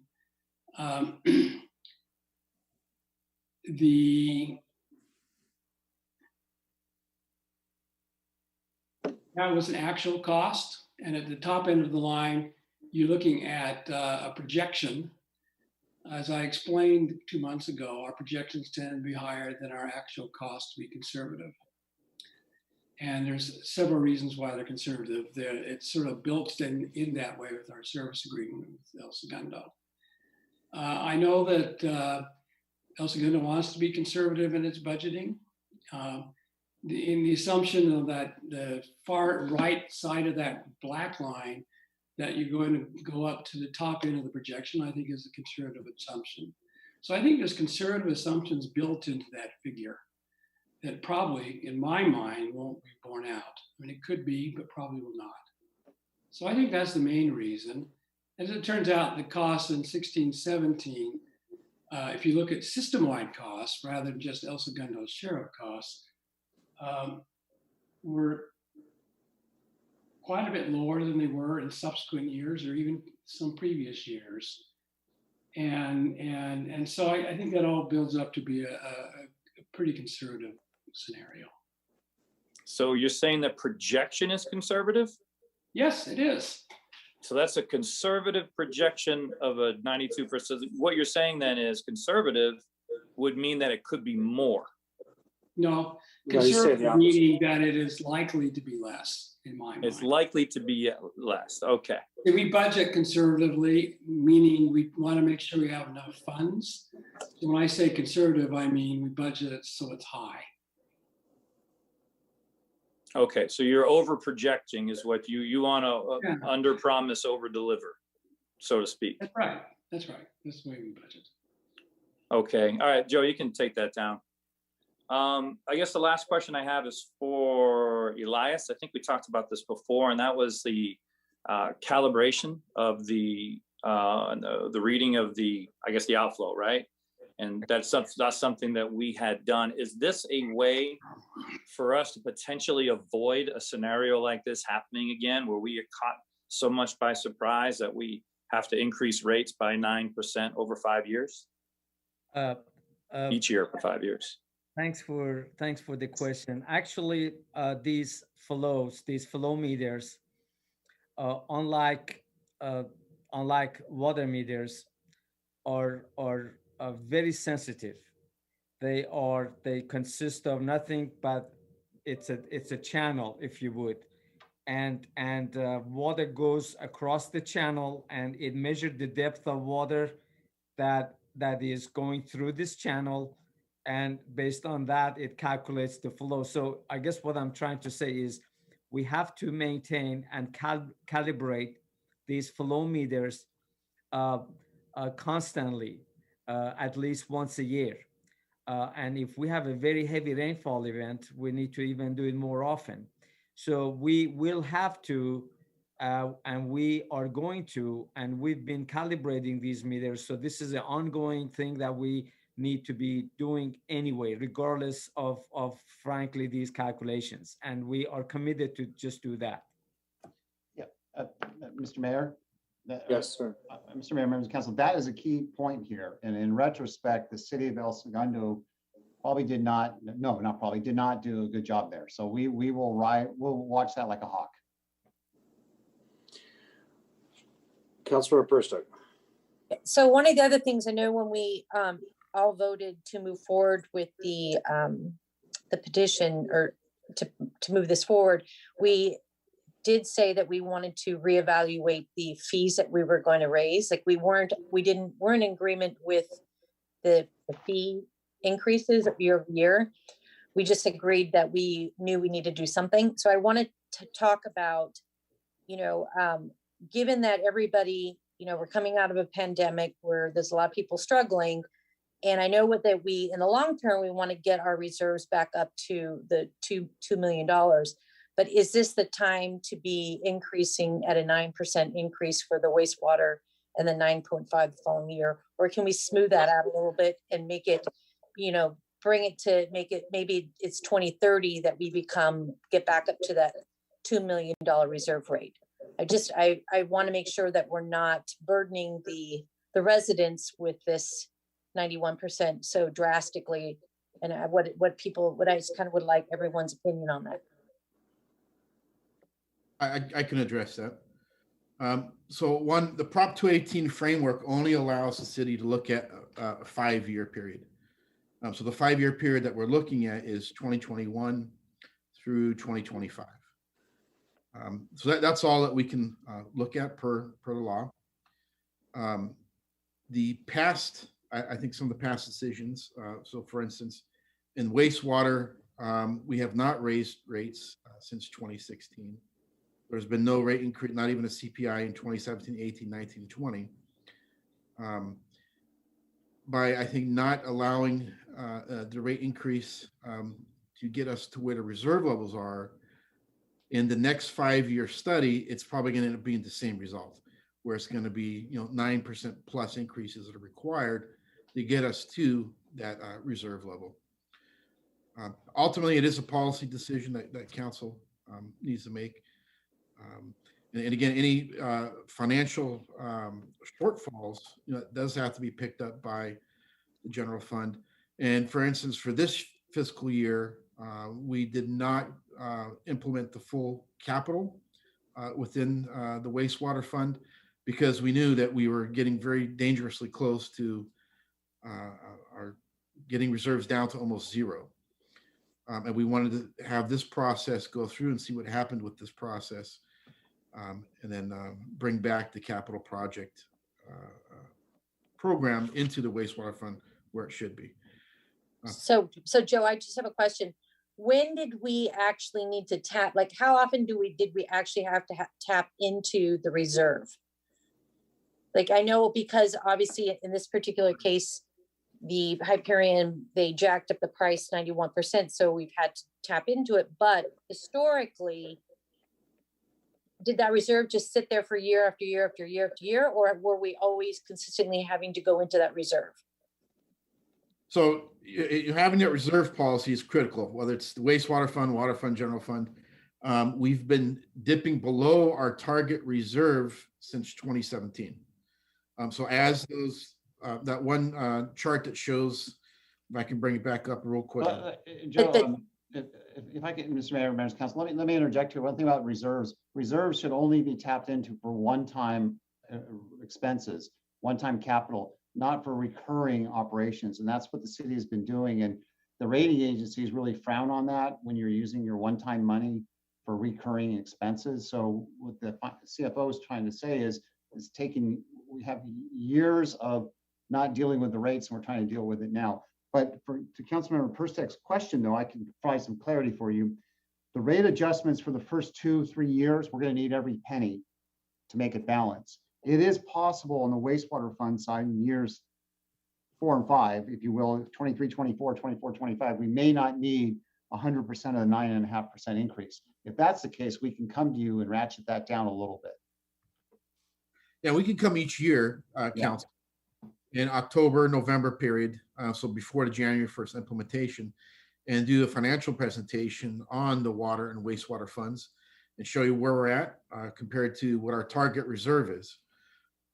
And then ultimately, it'd be council's decision. Do you keep the rate increases going that were approved, or is it something less than what was approved? We can never increase more.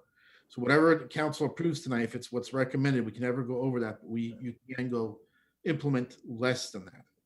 And then do we have a program for seniors or that are on fixed income to subsidize? So it's not based on age, it's not seniors, but it's based on income. And we piggyback off the CARE program that the other utility companies have in place. And a reminder, council, we have to be very careful with that because Prop 218 frowns on that when you're not charging for the cost of service. So we are able to do that, I think, a little bit, but we always run a risk of that. Those programs don't get funded out of other ratepayers. They have to come from other city funds. That's correct. We can't use the ratepayer. And one ratepayer to subsidize another. Thank you, Councilmember Nickel. Question just popped in my head.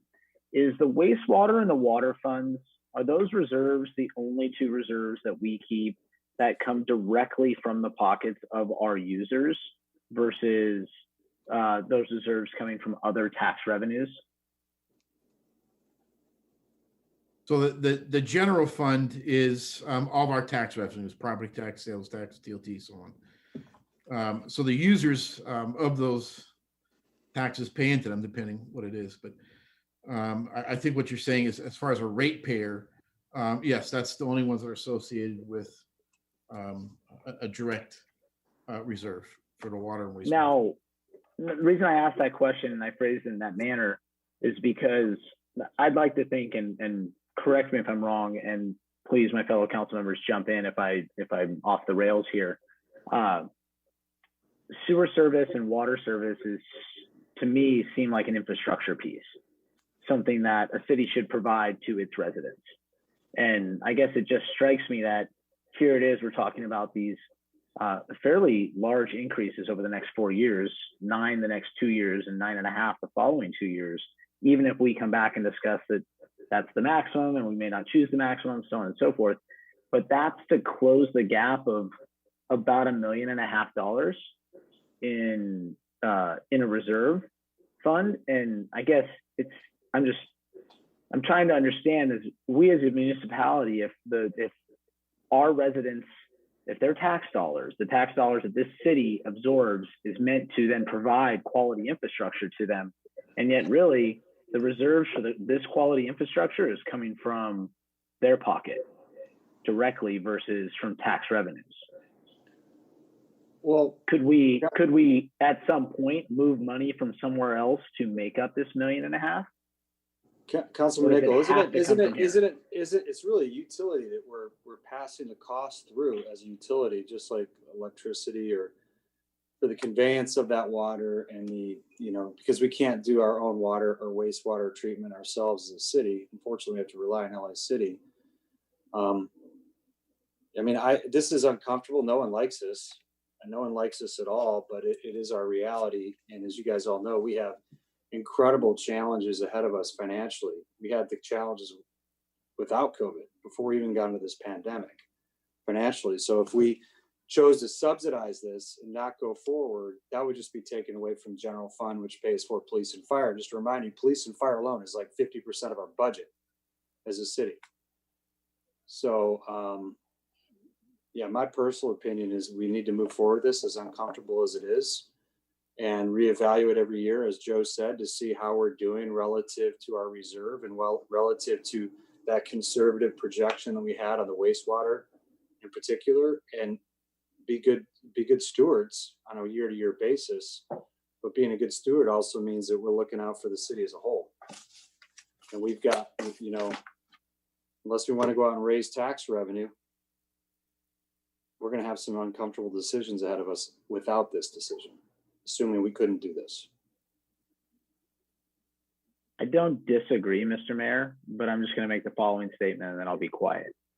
We're going to spend $500,000 redoing the windows at City Hall, and yet we're going to put our residents under additional stress financially for water and wastewater.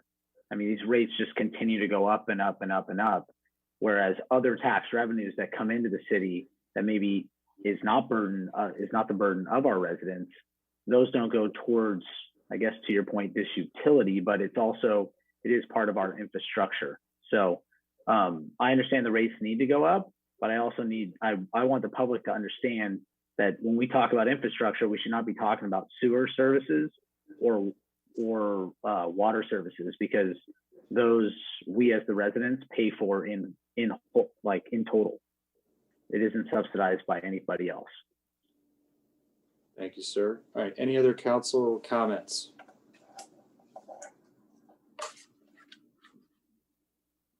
Okay.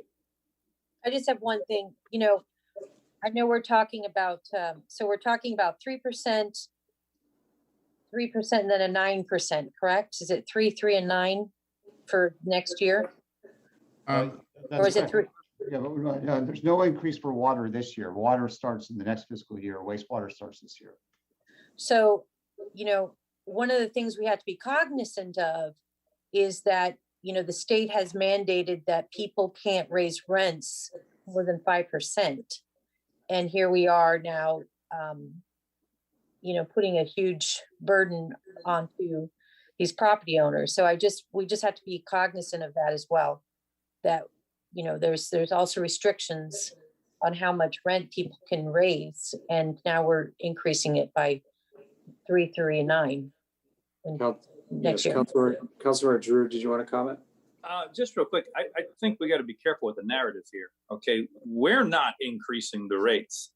Hyperion is increasing the rates. We're a pass-through.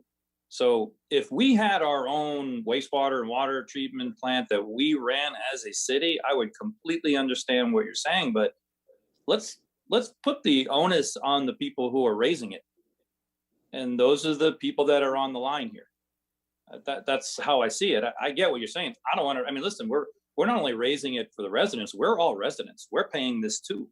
So it's not like we're exempt from it. I just think the narrative needs to be put on where the problem is. That's all.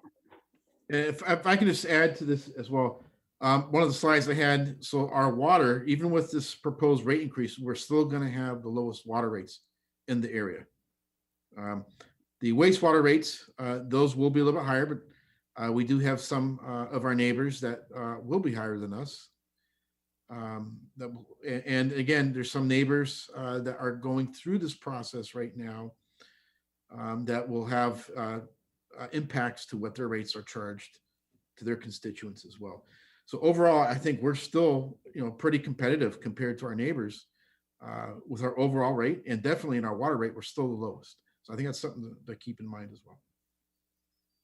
So I do want to reiterate that I think it's very important that we create have communication with other cities that use the Hyperion and form a oversight council or some type of committee that has some oversight, and or we push for that with the LA City, because I think it's important that if we're going to be beholden to them, we need to have some say and understanding of what's going on. And we should not be just slammed with a 91% increase because someone wasn't paying attention. So I think it's, we as users of the facility, we need to know, like if we were purchasing any other product, we would be asking these questions. And I think the Hyperion does need to give us some explanation, and we need to band with the other cities and create some type of oversight committee. Scott, did you want to weigh in on that? Happy to do that. I think staff would be happy to look into that, report back to council. Really like the idea of getting perhaps the contract city managers and public works directors together and really look at this and see how we could do a better job of watching this and meeting with Hyperion staff, not just once a year, but on a more frequent basis, and learn from each other and their safety and security in numbers. So, and I think my colleagues would be happy to do that. I haven't talked to them about it, but I can only imagine. Okay. I mean, if our monthly rate is expected to be a combined rate of $88 per month, and 24 of that is wastewater. I mean, if we sat up here and said we wanted to put a sales tax increase on a ballot for O&M and just left it as a big O&M, people would be packing our chambers and auctioning off our chairs. So I think that we owe it to have a little more fidelity about what we mean by O&M. Last week, it looked like an enormous expenditure on capital in 2015, followed by a spike in maintenance, which begged the question of what did we buy in 2015 that broke so much? Now it appears it's a little bit more balanced on that. But I really, as we go forward, it won't bite as much this year, but next year, in the spirit and loving memory of George Hoops, we owe some explicit answers to our residents about what exactly is improving in their lives for this $24. That's not saying it's not true. And that's not saying that we have all kinds of very, very valid expenses, but I think we should just, in the spirit of transparency, be explicit with them about what those are. Okay, thank you, sir. Any other council comments before we have the city attorney read the resolution? I just have one other comment. You had mentioned earlier that you think that the increase in restaurants and Smoky Hollow, density is playing a role in this. Well, is there a way we could do an outreach with some of these restaurants about how they're disposing of their waste and try to, we just passed to move forward the green program. That would be an amazing, maybe we kind of do something like that where we're doing an outreach with these restaurants to lower the flow of waste, food waste down the drains, if that would help us in any manner. If I can jump in on that piece, with the new regime on solid waste, where it's broken in and organics are taken out, as that expands to the commercial side, we should see that an effect on that as those rates go for the 1920 and 2021, price rates, but those BOD rates, we should be able to see that. That is reflective. You see that in the county sanitation district. You can see the results of those measures as they are adopted by communities. So I would anticipate we will see that here, hopefully, because that will allow us to keep our cost curve from upping to that $2.5 million theoretical maximum from the graph. Okay, thank you both. Are we ready to read the resolution by title only? Anyone opposed? Okay. City Attorney, take it away, please. Yes, Mayor and Council. The first item, there's a resolution this evening and then an ordinance. The resolution is for purposes of stating what the results of the Proposition 218 process is. And so while the resolution in your agenda packet has blanks in it, the city clerk, Tracy Weaver, has already provided the details that will go in those blanks as far as the numbers of protest for both the water and the wastewater. And so with those numbers being inserted, a resolution declaring the results of the proceedings for adopting water charges, it should be water and wastewater charges in accordance with Article 13 of the California Constitution, is ready for adoption. Thank you, sir. Would someone like to make a motion to adopt the resolution?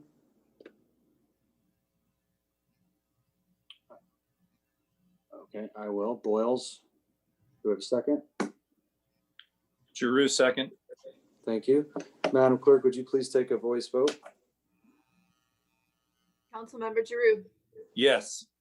Councilmember Nickel. Aye. Councilmember Pimentel. Perspective. Sorry, guys. Yes. UP. Yes. Mayor Pro Tem Pimentel. Aye. And Mayor Boyles. Yes. So the resolution passes 5-0.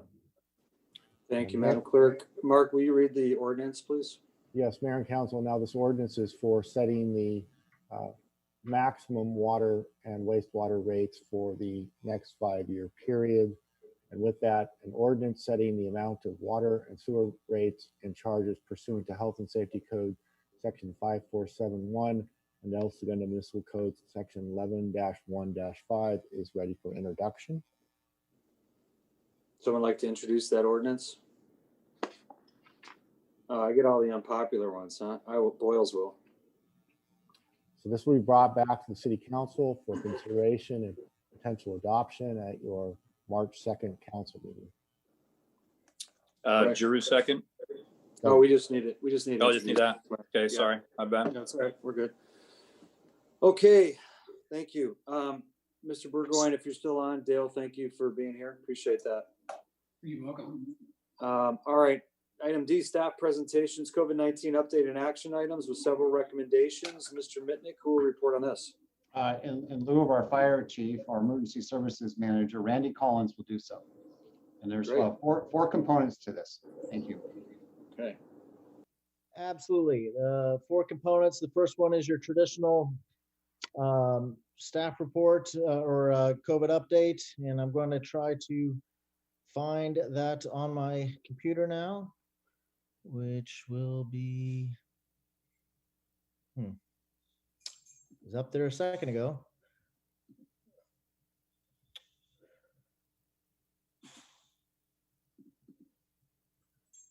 Let's see.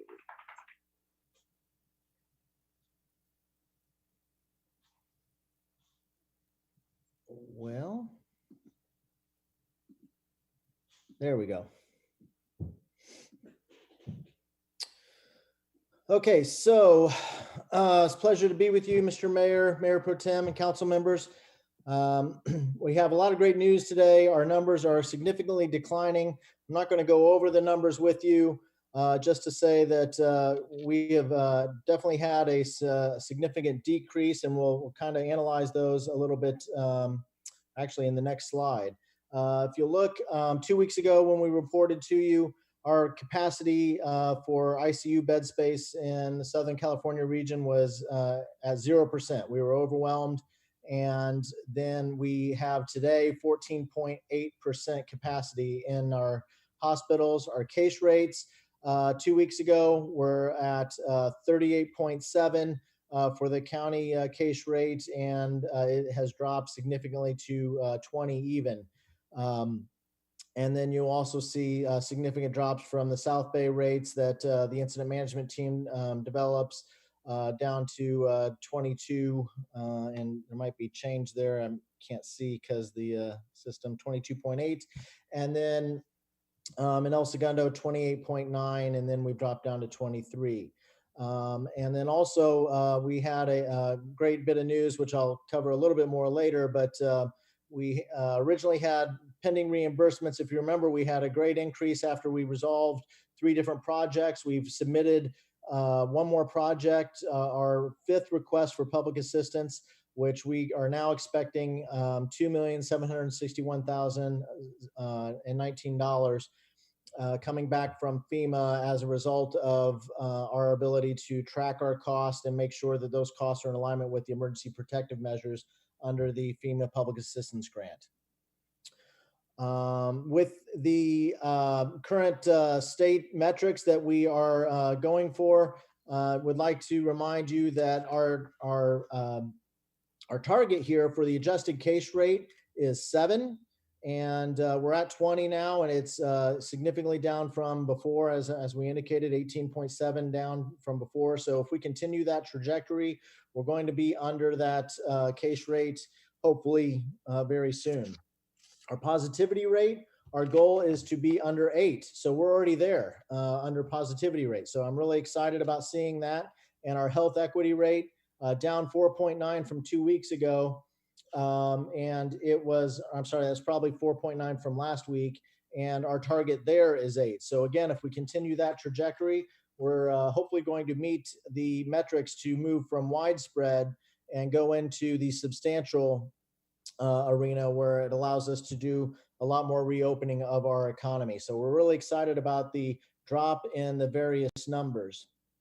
In terms of some of the significant updates, over February 8th through 10th, the incident management team successfully coordinated an operation with Park Vista residents. As you know, Park Vista is one of our highest vulnerable populations that, and it's our only senior residential living facility. So we had the opportunity to partner with Kedron Health Center, and we were able to transport 35 residents over to Kedron and get them vaccinated. And I will say that we made available,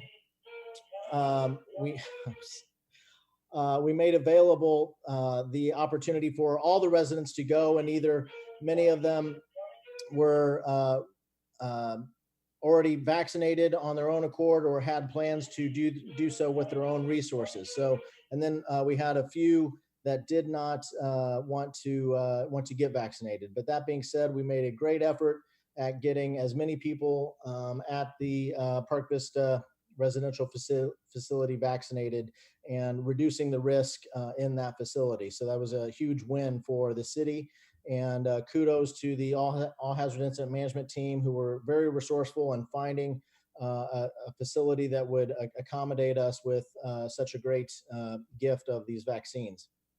That being said, we continue to work with our local restaurants to successfully and safely reopen our outdoor dining, following all the various guidelines. And the incident management team continues to visit restaurants, and we offered free face shields.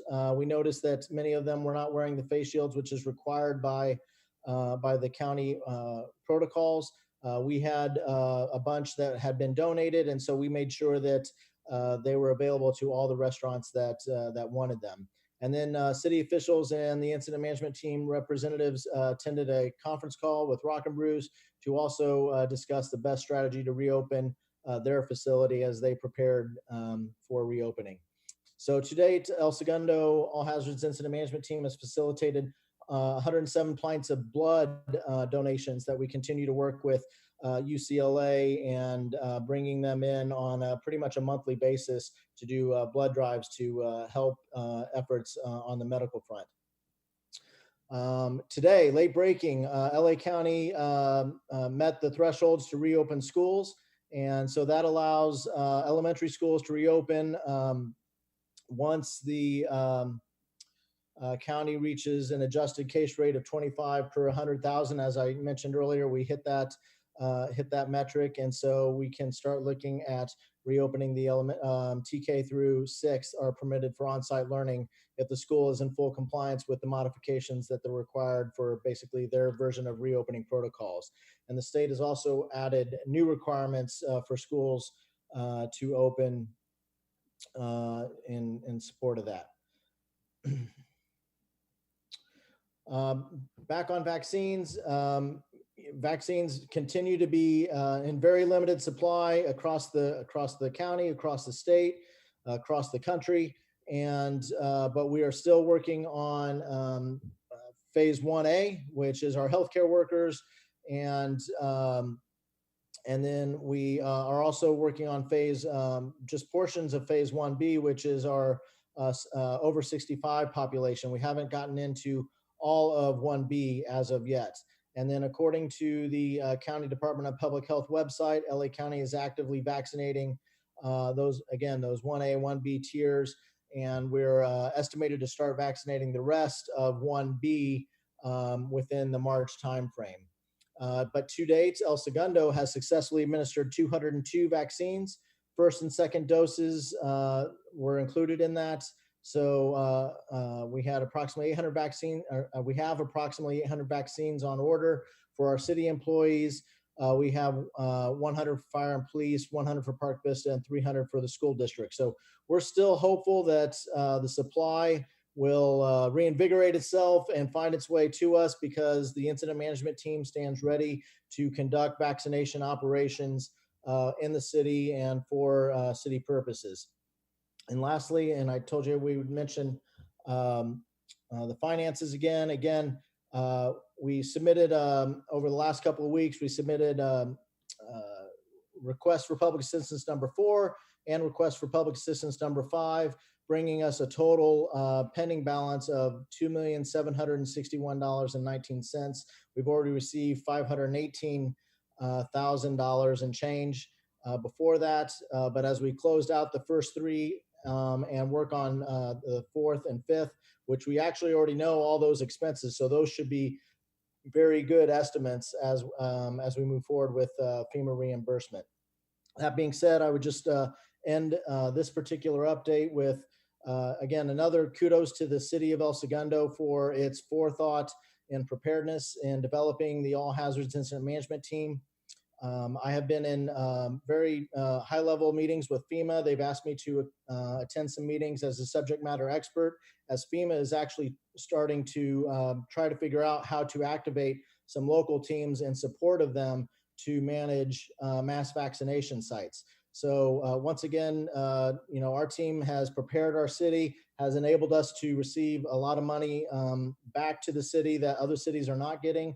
And on top of that, it's obvious that we're just a leader in the area, and El Segundo is it's a city where big ideas take off. And so kudos to the council and city staff and leadership for having the foresight to develop this incident management team and prepare us for any disaster.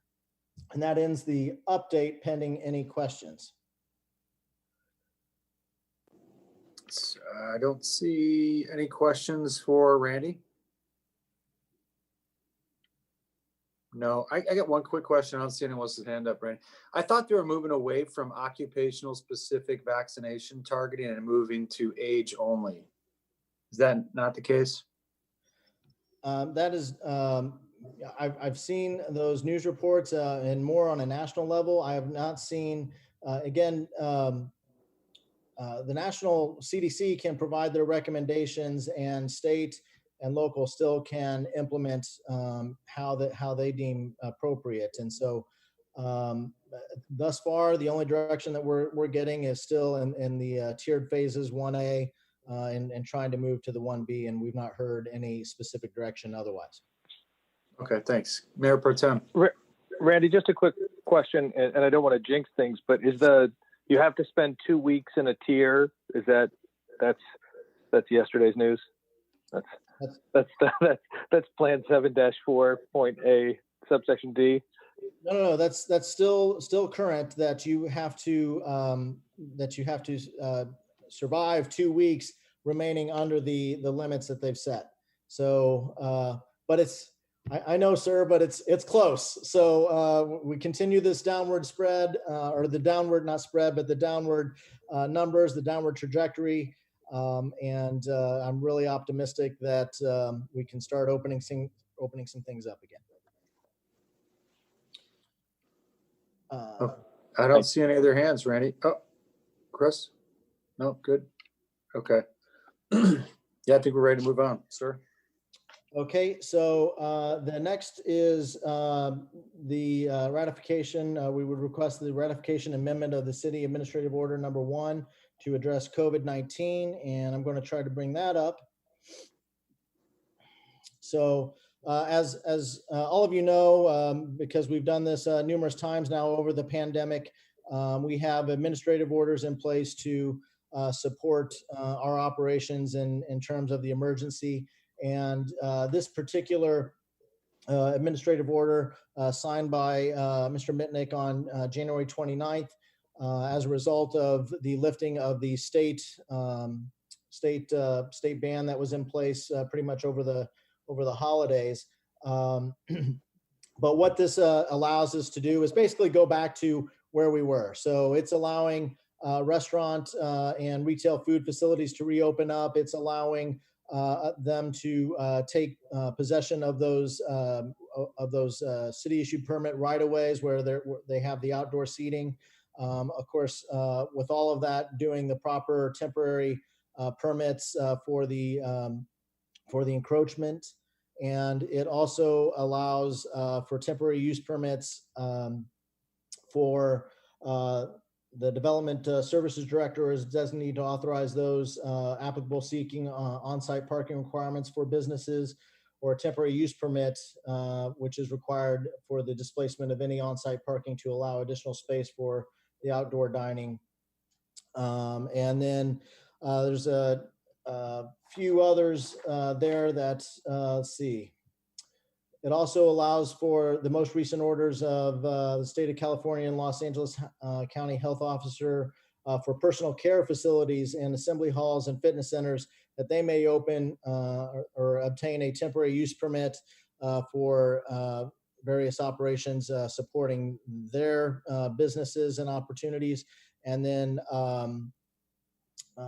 lastly, I would say, again, just summarizing here, but number 10 there is that, again, we're continuing to keep Park Vista a close eye on it. And we want to make sure that all persons must wear a face covering or mask over both nose and mouth when they enter the facility there at 615 Holly Avenue. So this really just allows us to reopen back to where we were before the November, I believe, 28th shutdown is initiated by the state, and that we hope that you would ratify this amendment as per required by our municipal code.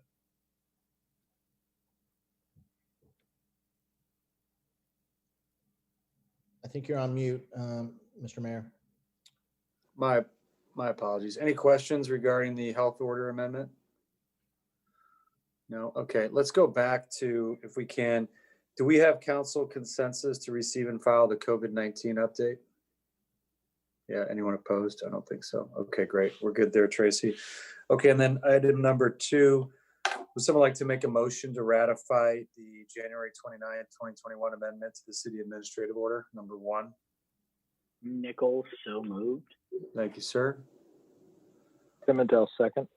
All right, great. Madam Clerk? Councilmember Giroux, Yes. Councilmember Nickel, Aye. Councilmember Perstuck, Yes. Mayor Pro Tem Pimentel, Yes. Mayor Boyles. Yes. Okay, the ratification is approved. Great. Okay, thanks. Randy, if you want to resume with item 3, please. Absolutely, sir. Thank you, council. So I'm going to try to find the new letters at the request of council. City staff worked. Oh, that's the wrong one. Apologies. So many of these look alike.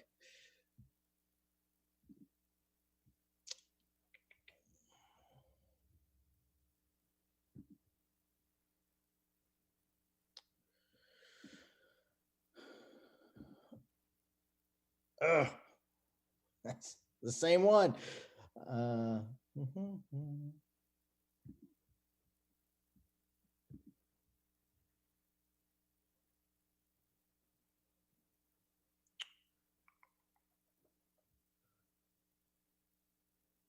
Governor. Okay, apparently because I have multiple windows of Microsoft open. Here we go. Okay, so at the request of council, city staff worked on developing 2 letters, one to be sent to the governor and one to be sent to the LA County Board of Supervisors. We are requesting that council authorize the mayor to send the letters of support to allow youth supporting activity and competition to those elected officials. And so here we have the letter for the LA County Board of Supervisors, which obviously again urges us to allow youth sports to resume in a manner. Hey, Randy, sorry to interrupt. Maybe it's just me, but it looks like it's still loading your screen sharing, or is that? Yeah, I think everyone has the same problem. It hasn't loaded yet. Okay.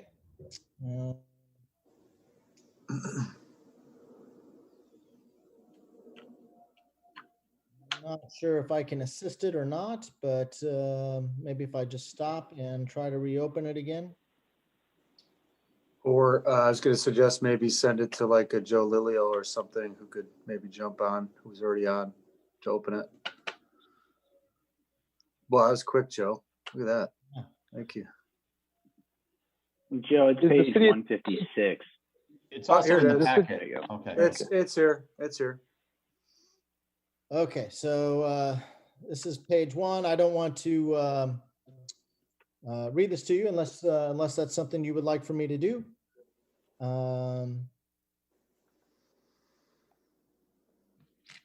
No, I don't think anyone wants you to read it, but I'm sure there's going to be comment on this topic. So I'll just, everyone's probably had an opportunity to read it in the packet.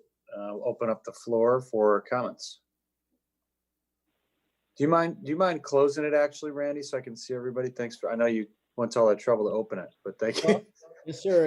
And we also have the governor's letter somewhere in there too. If you want me to pull that up as well. Does anyone want to see that? Are they good? Okay. No, I think we've read it, Mr. Mayor. Yeah. Can I ask you if we've got the city attorney handy? Can maybe one thing that I think animates a lot of this is that, we sit on the DPH calls and we hear what the county sort of guidance is. Then we look at the guidelines and they don't necessarily seem to line up. And there's a great deal of, and I will just use the Pimentel family as an example. We go to these different neighboring towns in the same county who are operating under the same rules, and the same practices with the same organizations are different in different jurisdictions. And I think that I obviously I'm not going to put words in people's mouths. I'm not going to speak for everyone, but I think one question is in the realm of conservative to adventurous with what these guidelines are, or where do we seem to fall? I mean, I presume that we all talk to our colleagues around here, but I know that I pick up and drop off from practices in El Segundo that look radically different from the exact same practice for a place 3 minutes away.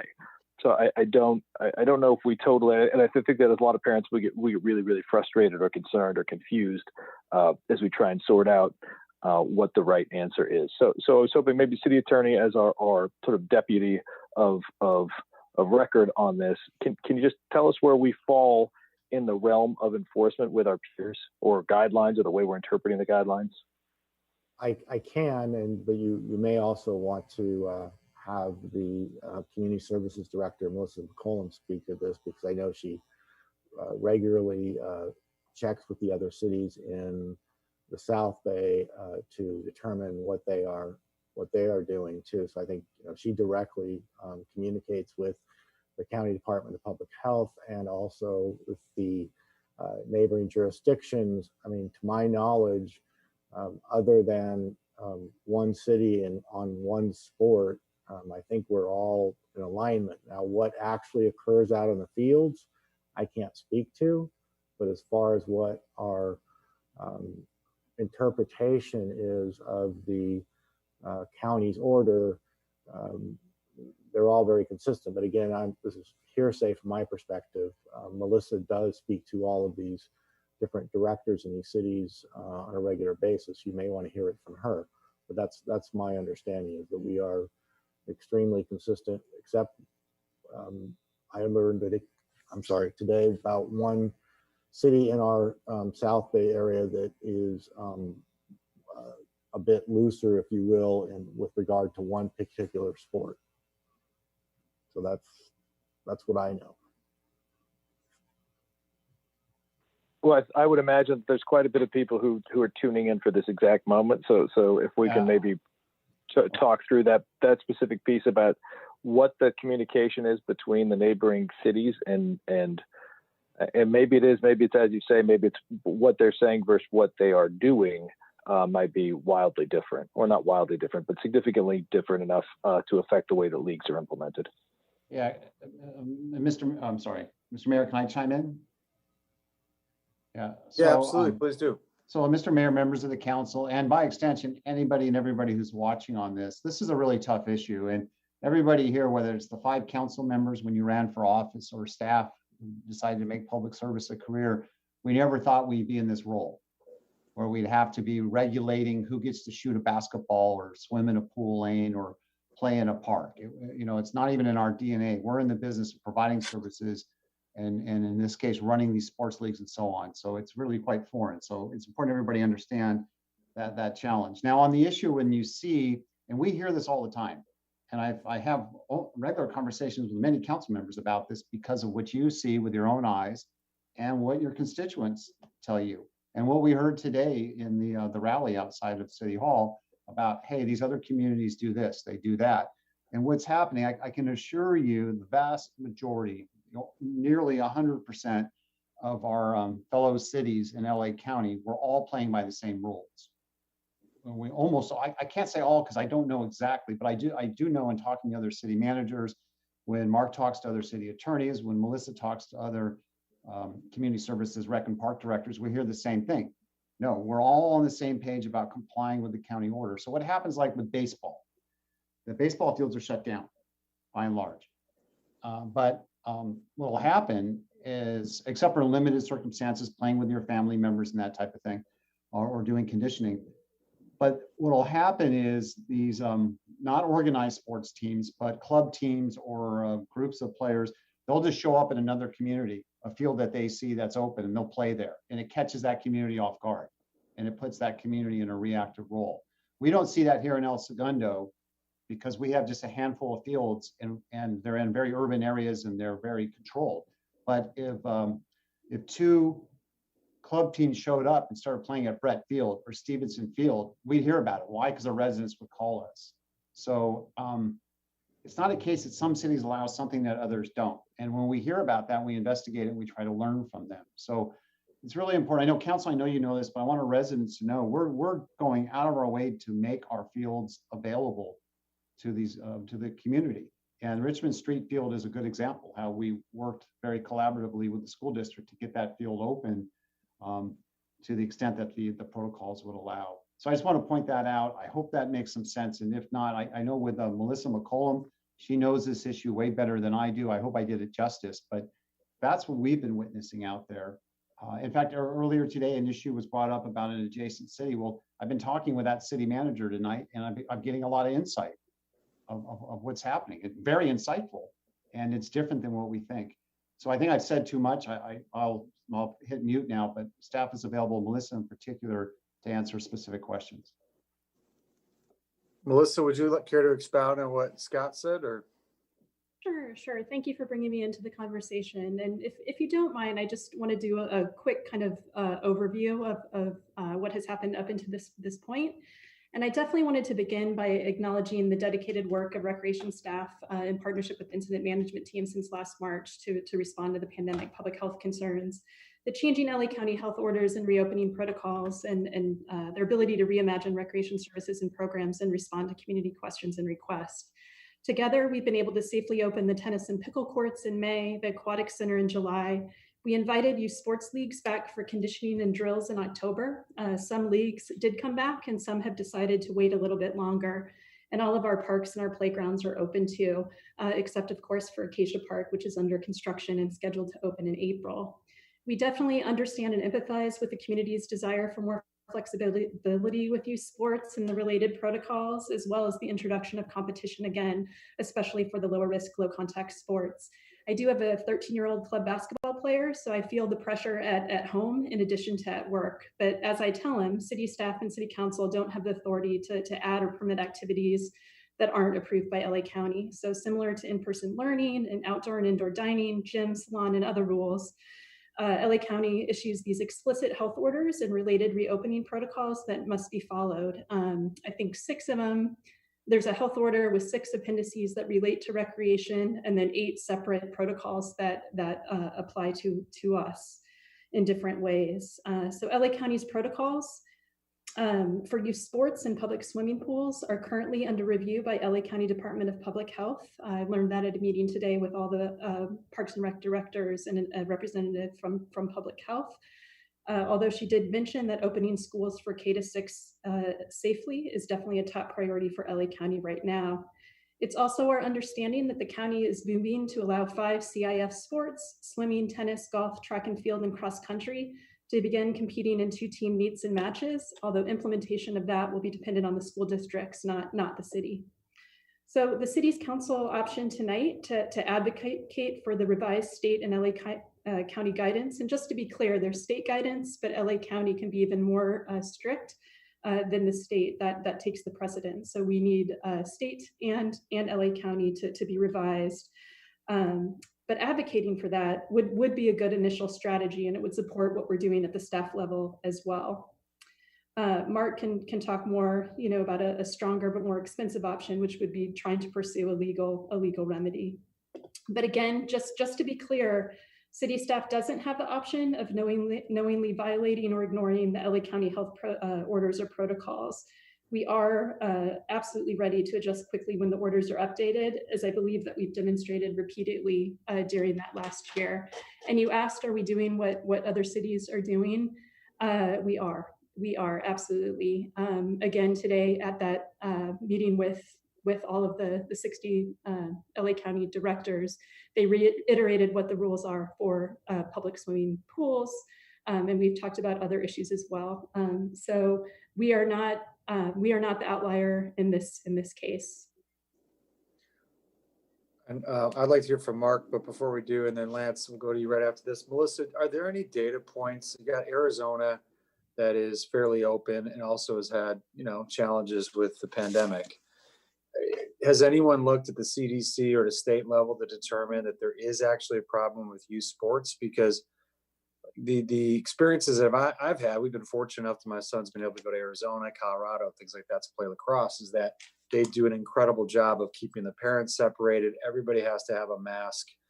And I wonder if there isn't, surely if there was an outbreak at a sporting event, some super spreader events, I would think that they would lock that down. But have we had those type of incidents that you're aware of, or do you know? Is that something that's been looked at? Within California? Or anywhere? Anywhere. I can't speak for the research that CDC or LA County, has done related to the creation of their guidance and their protocols. I do know that other states are making decision and have had some success with limiting the spread of the coronavirus during competition. So. Yeah, the reason I ask is it's kind of a segue because Mark, the CRA had a lot of success suing LA County and getting that judge a favorable opinion because they couldn't prove that there was data that eating in outdoor restaurants is actually a problem. So I'd love to hear from you on litigation, what that might look like and whether we could band together. But before we do, I want to turn over back to Councilor Giroux because he had his hand up. Actually, Mark, I'll let you go first and I'll jump in. Go ahead. In order to challenge the county's order, which one of the issues the County of LA cities face and residents of LA face is that the county's order is more restrictive than the state's order. So those counties that don't have as restrictive as or other counties in the state that either don't have county health orders, there are some counties that have chosen not to issue health orders, they just go by the states, or where they have less restrictive county orders, they're permitted to do more. There is not consistency amongst the counties in the state. And so it's very possible that you could go to different parts of the state and a county could be in the same level, if you will, of the state's levels, and they may permit a little more activity based upon the latitude of the state's order. LA County, in a number of areas, not just in youth sports, has been more restrictive than the state's orders, and that is one of the challenges with this issue and other issues that we've seen. In fact, the LA County moved to shut down the outdoor dining before the county did. Before the state did. So this is an issue for LA County cities. As far as the ability to challenge the order, what we would need to do is, and I would recommend that if we were going to do this, that we would do an outreach to some of the neighboring cities to see what their appetite is for this type of a challenge, would be to show that either that there is no evidence or nexus between the restriction and the reduction of the spread of the virus. So we would need some expert help in looking at that, because we need to look at how the county is justifying their orders, which is what the Restaurant Association did, and or hire our own expert to show that there isn't any correlation between some of the activities that may be some of the recreational activities that could occur and the spread of the virus. And just from the facial reading of the ordinance, I find issues with the orders myself and how they're written as far as the restrictions, and it's hard for me to understand how they justify those. But I can't, as a lawyer, just go in and say, well, this doesn't make sense to me. We would need some expert epidemiologist or someone with some medical background to assist us in that. And so that's why it would be good to band with other cities. And while that may seem, that would take a bit of time, and I don't want to be the one that if you'd asked me a year ago, would the challenges have been, would it have made sense? And my sort of reaction was, well, we probably won't be in this that long. And so by the time we get an answer, this may go away. Well, you asked me that today. Yes, the numbers are dropping, but we've seen this go back and forth, bounce up and down. And so we're all very hopeful this is going to be over in a couple of months and that we'll all be back to doing the things we want to do. But, I feel less certain about that given what I've witnessed over the last year. So it may be worthwhile to start looking at some of these issues. It could take, if there was a concerted effort, it could take a real concerted effort, at least several weeks to try to get some emergency order out of a court to see if we could reduce these restrictions or have them held in abeyance. So that could be done. That's costly, it's time consuming. Again, that's why I would recommend that we would talk to other cities and see what their appetite is for taking on this type of challenge. So there is the ability to do it. And I'd be happy to look into that further and to communicate with my colleagues about that in the field and see if there are others out there that are willing to join in. Thanks, Mark. Before we go to Lance, just ballpark, do you know what the CRA lawsuit cost or what we might be looking at? I can get you an estimate for that, but no, at the moment I wouldn't. There's actually a guy in town, a lawyer, who was involved with that. So I'll ask him. He's on the board of CRA. You might have better. Okay, Lance, take it away. All right, so I'm gonna spare you the whole me going through all the health orders and showing where I think that we're being restrictive, because I don't think that's going to be really helpful to our cause right now. So I'm going to spare everybody that. So first thing I want to say is, I think what you saw outside tonight was really about just the residents wanting us to advocate for them, right? And I think by putting this letter together the way we have done, we're doing that. So thank you for putting that together. I think it's well written, and it's like the first step in the process.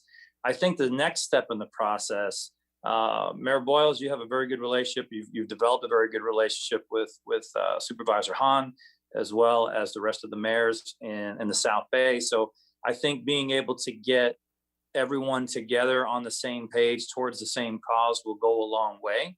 So I would ask that maybe that's the next step that we take. Ms. McCollum, you mentioned that you were on a call today about the pools. Am I correct on that? Are they reviewing the guidance? Is that what? So there is a monthly meeting of led by the director of Parks and Rec for LA County, and they always have a representative of public health. And so yes, as part of that update, she said they are reviewing the swimming pools protocol as well as the youth sports protocol.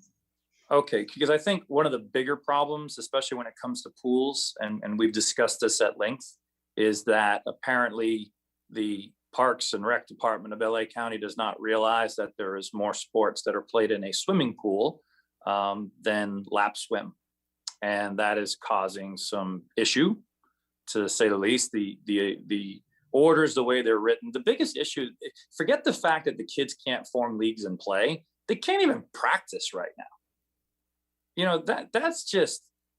It's just cruel, to be honest with you. And that's the way I look at this. So if our next step on that is, do we bond together to get them to look at all these orders and say, can you at the very least update these ridiculous two-touch rules that doesn't allow kids to share a baseball together? That's the type of thing where I think is the next step, because forget games. They literally can't even get on the field and do anything together. And that's keeping our leagues from forming and being ready for when they're able to play. So my challenge is, what can we do on that level? Mark, I appreciate what you're talking about on lawsuits and things like that, but you and I both know by the time this gets all done, it's going to be cost prohibitive and it's going to take a lot of time for the most part. So I would still like for us to look at that, but at the same time, what can we do to advocate, to look at some of these ridiculously written rules and have them at least be rational? And I fully agree with your sentiment on that. And just for an example, soccer, it can only be touched by 2 people, but soccer, you're not supposed to touch it with your hands. So I understand you may not be able to shoot it at a goalie after whatnot, but after it goes back and forth. But again, it's, but the rule is that you can only kick it between 2 players. And since the beginning, I look at that and it makes no sense to me. And if somebody has it accidentally hit their hand, which is, a foul in soccer, then they can throw the ball out and get another one after they clean it. So I think there's a lot of room for more common sense in these rules. I completely agree with that. So I think a good approach is, I mean, legal is approach, and I wouldn't, I'm not advocating that it is expensive, but I mean, we can look into that. But I do think there hopefully is someone with a common sense ear at the county that will listen to some of this. I'm sure they're hearing it. I'm just not certain why they're not changing some of these rules. And maybe Melissa can speak to some of that, but maybe she hears some of the frustrations that are expressed to the county director, but I don't understand some of them myself. So all I can add at that is, they are hearing it. They're hearing the request and the very specific request for changes. That doesn't mean that they shouldn't continue to hear that from cities and from residents directly. Obviously, there's a concerted effort at the state level with the Let's Play movement, and maybe some similar pressure at the county level might make some difference. But they are hearing the request. I know that the surge in numbers over the holidays is part of why they have not been updated recently. That was a huge concern in terms of increasing cases and hospitalizations and deaths. But as Randy was telling us, in terms of the numbers, those are looking better. So there may be some movement, and that may be why they're actively reviewing them, right now. I don't want to promise anything, but that's my understanding of the situation. So Melissa, real quick you mentioned the meetings you're in are LA County Parks and Rec. Direct. Is that yeah. Okay. So is that the group that I need to sick the residents on? Because that's what I'll do if that's what we need to do, because are we just complaining to the wrong people? I mean, truthfully, it is the Department of Public Health that needs to change the protocols that then, that we would be able to implement at that point. So, it wouldn't hurt to hear for the directors to hear it, but I think it's the Department of Public Health that has the power to change the protocols. Board of I think Lance, Board of Supervisors. I was just going to say that, right. Councilman Nickel, I know you want to go just one point. Lance, if you think about it,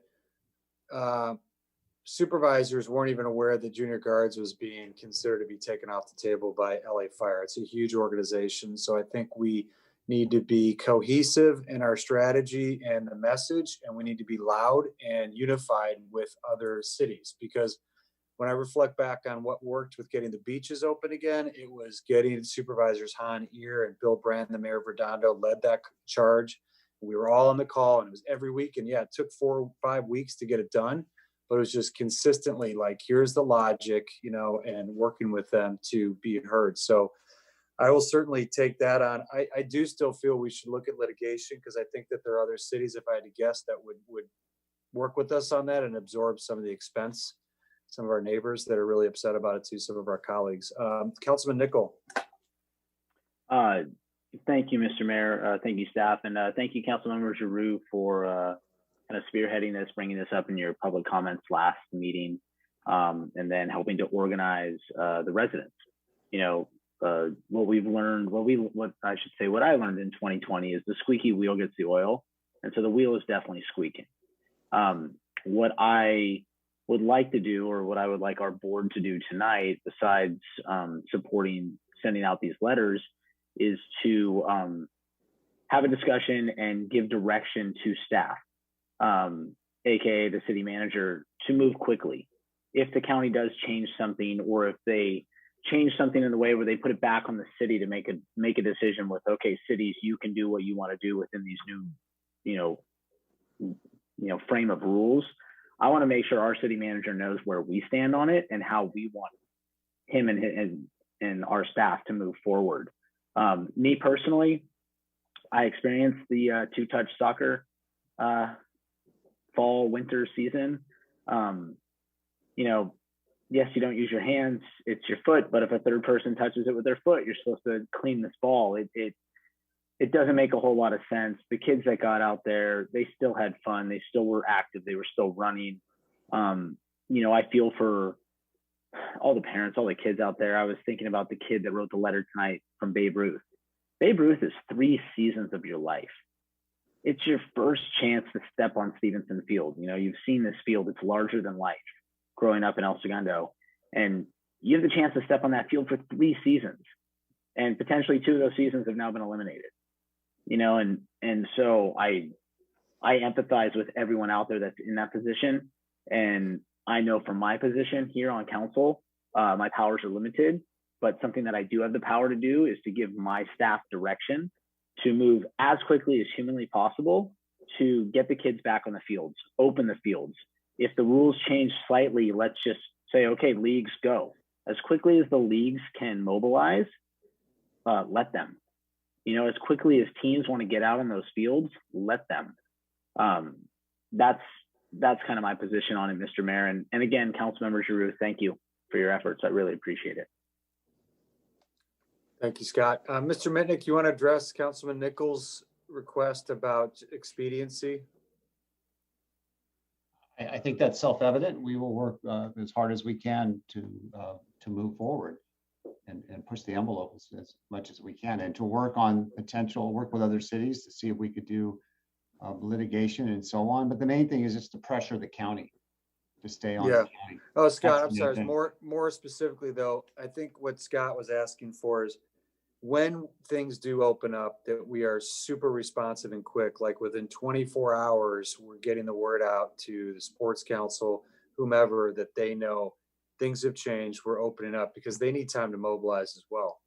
Okay. And they're all just suffering right now and waiting in the bay. Understood. We heard that loud and clear. Councilmember Perstuck.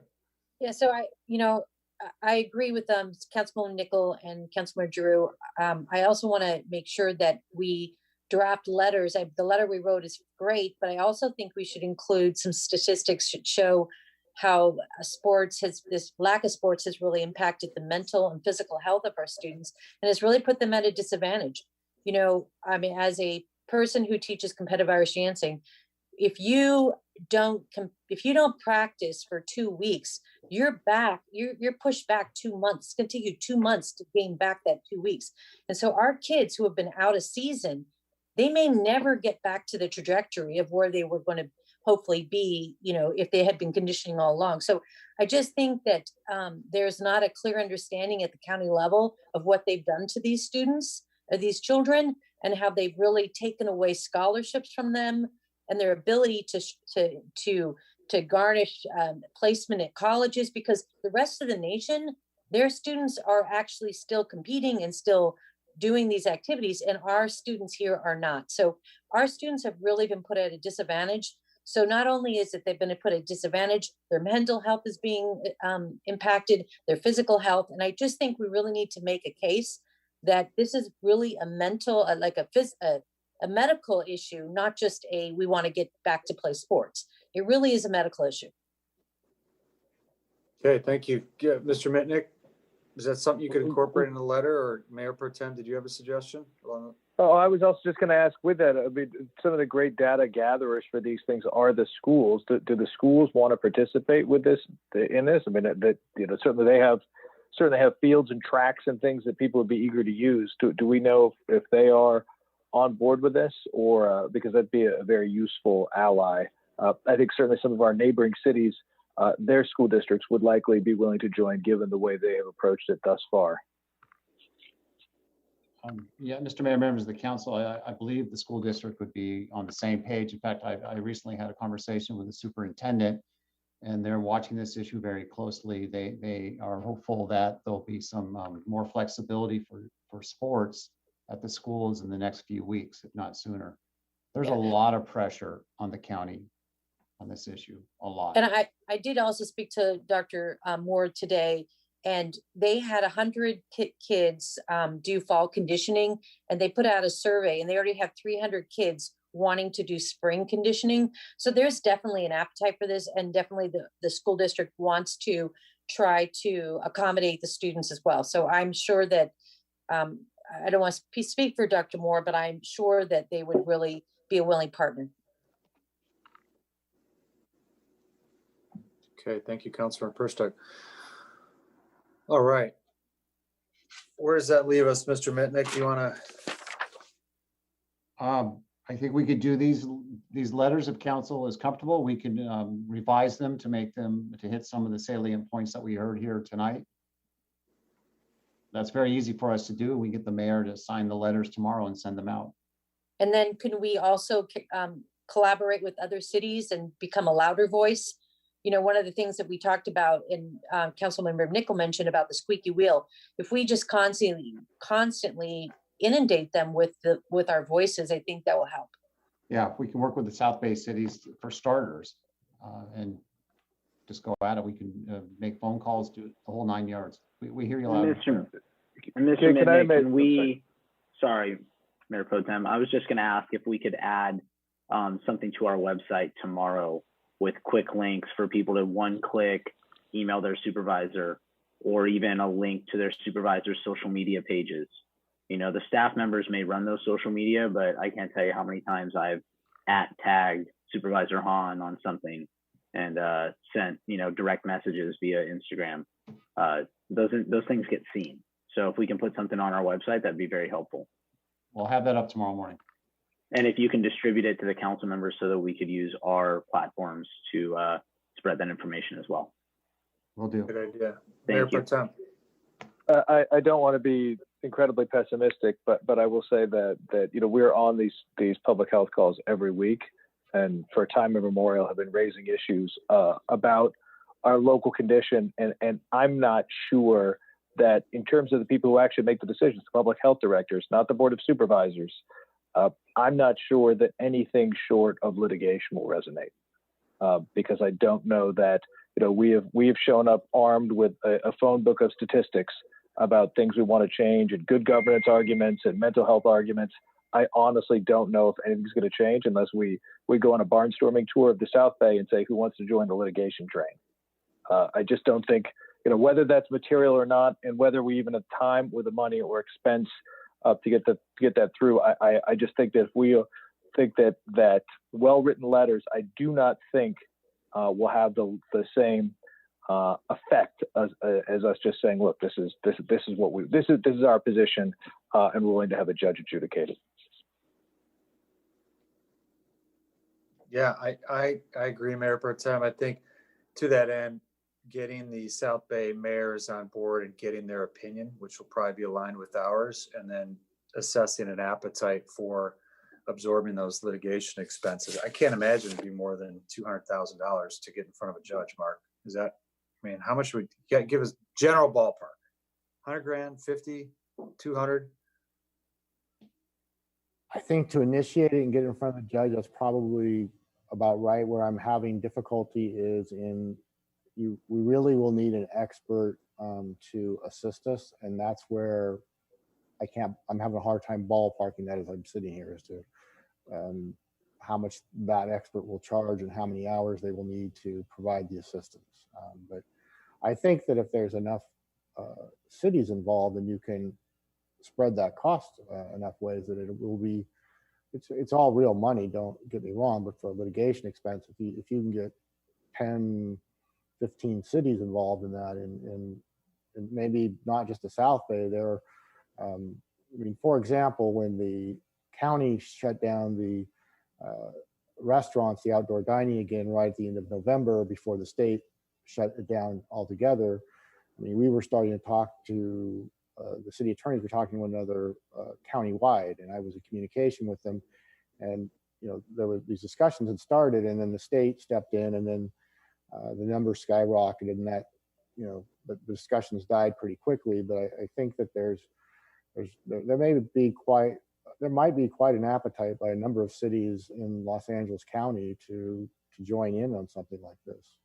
Yeah, I agree. And Mark, what would be the state? You said that we're more restrictive again in this category than the state. What would the state allow given where we are right now relative to sports? Well, some of these touching rules and those kind of things, the state doesn't get into that level of detail. So there could be more practice activities under the state's protocols than what the county's allowing. The state would not allow for full out, not at this tier, full out competition, not with team sports, if you will, where there's touching involved of, contact sports. You have to separate them out a little bit, or the rules separate them out a little bit, but there could certainly be a lot more practice activities involved if we were just under the state protocols. Okay, thanks. Carol, did you? Yeah, I just want to say, I know it may seem like a lot of money, but if we can save one child from committing suicide, I think it's money well spent. Mr. Mayor, members of the council, I will also contact Jackie Bacharach at the COG tomorrow morning to escalate the conversation and to reach out to all the cities.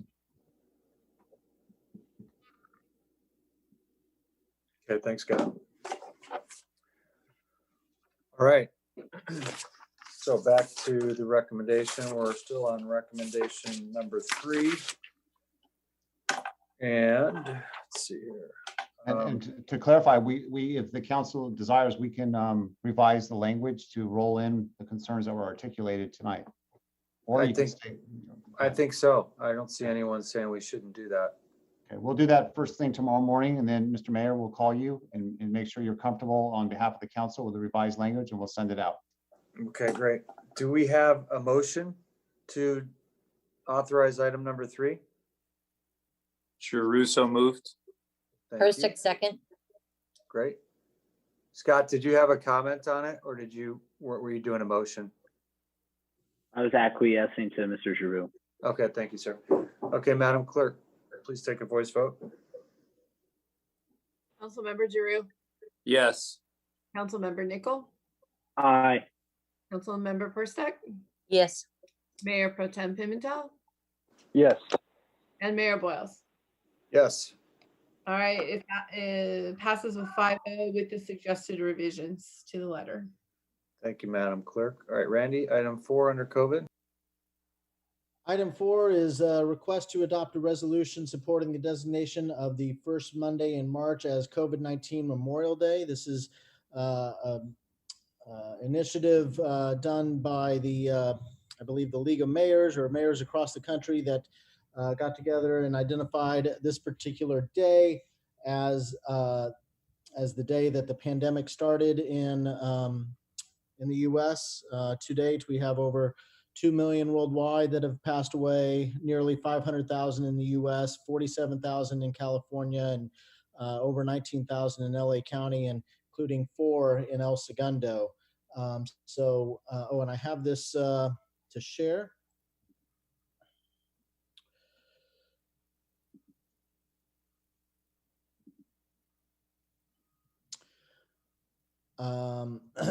And so we're asking that we identify this particular date as a Memorial Day, COVID-19 Memorial Day, so that we can remember those that have lost their lives throughout this pandemic.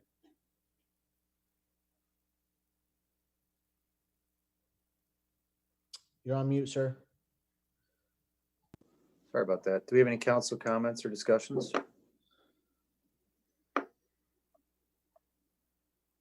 I don't think so. No, I don't see anyone raising their hand. Okay. Would someone like to make a motion to approve the resolution? By the way, I think Randy came from, I believe it was the U.S. Conference of Mayors. I was forwarded by the Torrance Mayor, Pat Fury. Thank you, sir.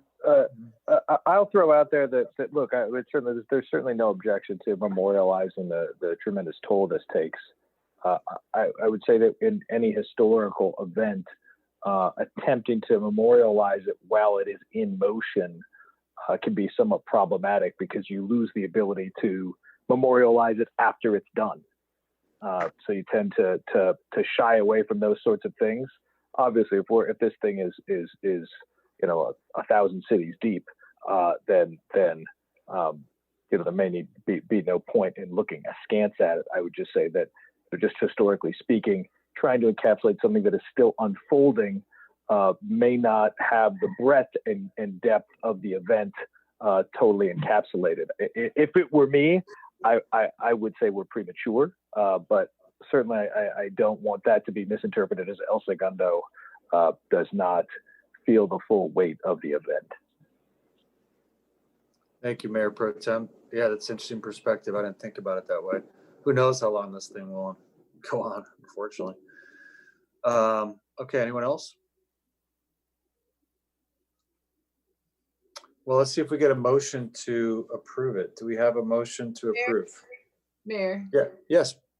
Mark needs to read the resolution by title. Okay, thank you.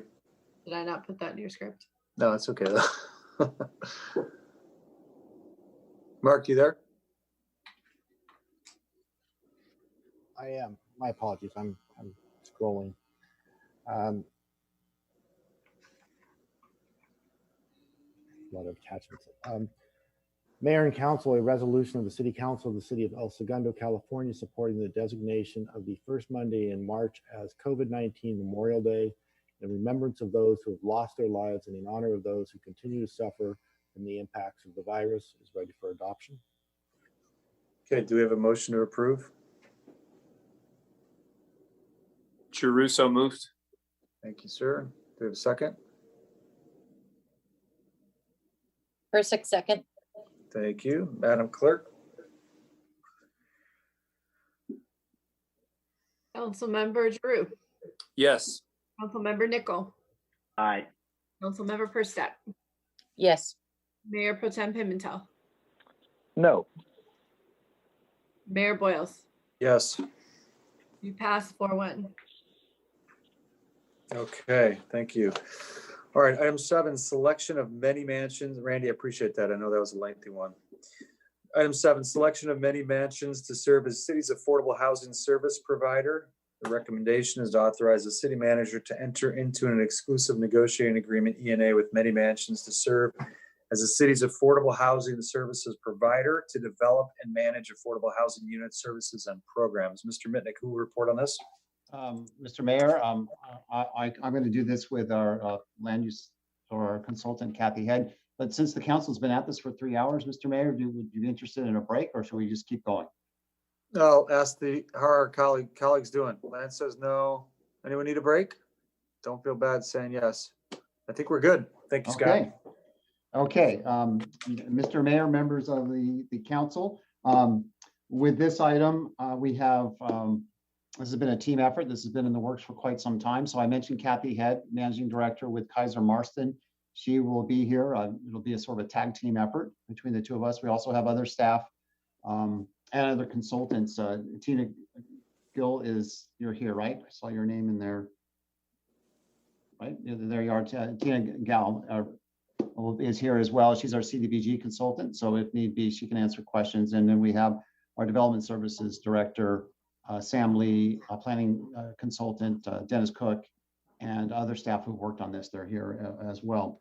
So on this item here, what's really driving this issue, a variety of factors, but mainly the housing targets for El Segundo through what's called the random numbers, the regional housing needs assessment. So every 8 years or so, SCAG, well, throughout the whole state, but SCAG handles our region.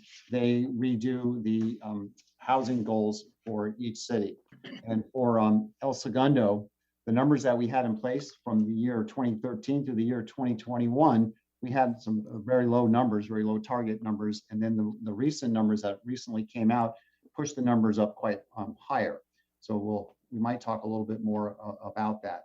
But I just wanted to point out that's what really was driving this. And then we had the D.R. Horton development that resulted in a $5.3 million in lieu of affordable housing units payment to the city of El Segundo.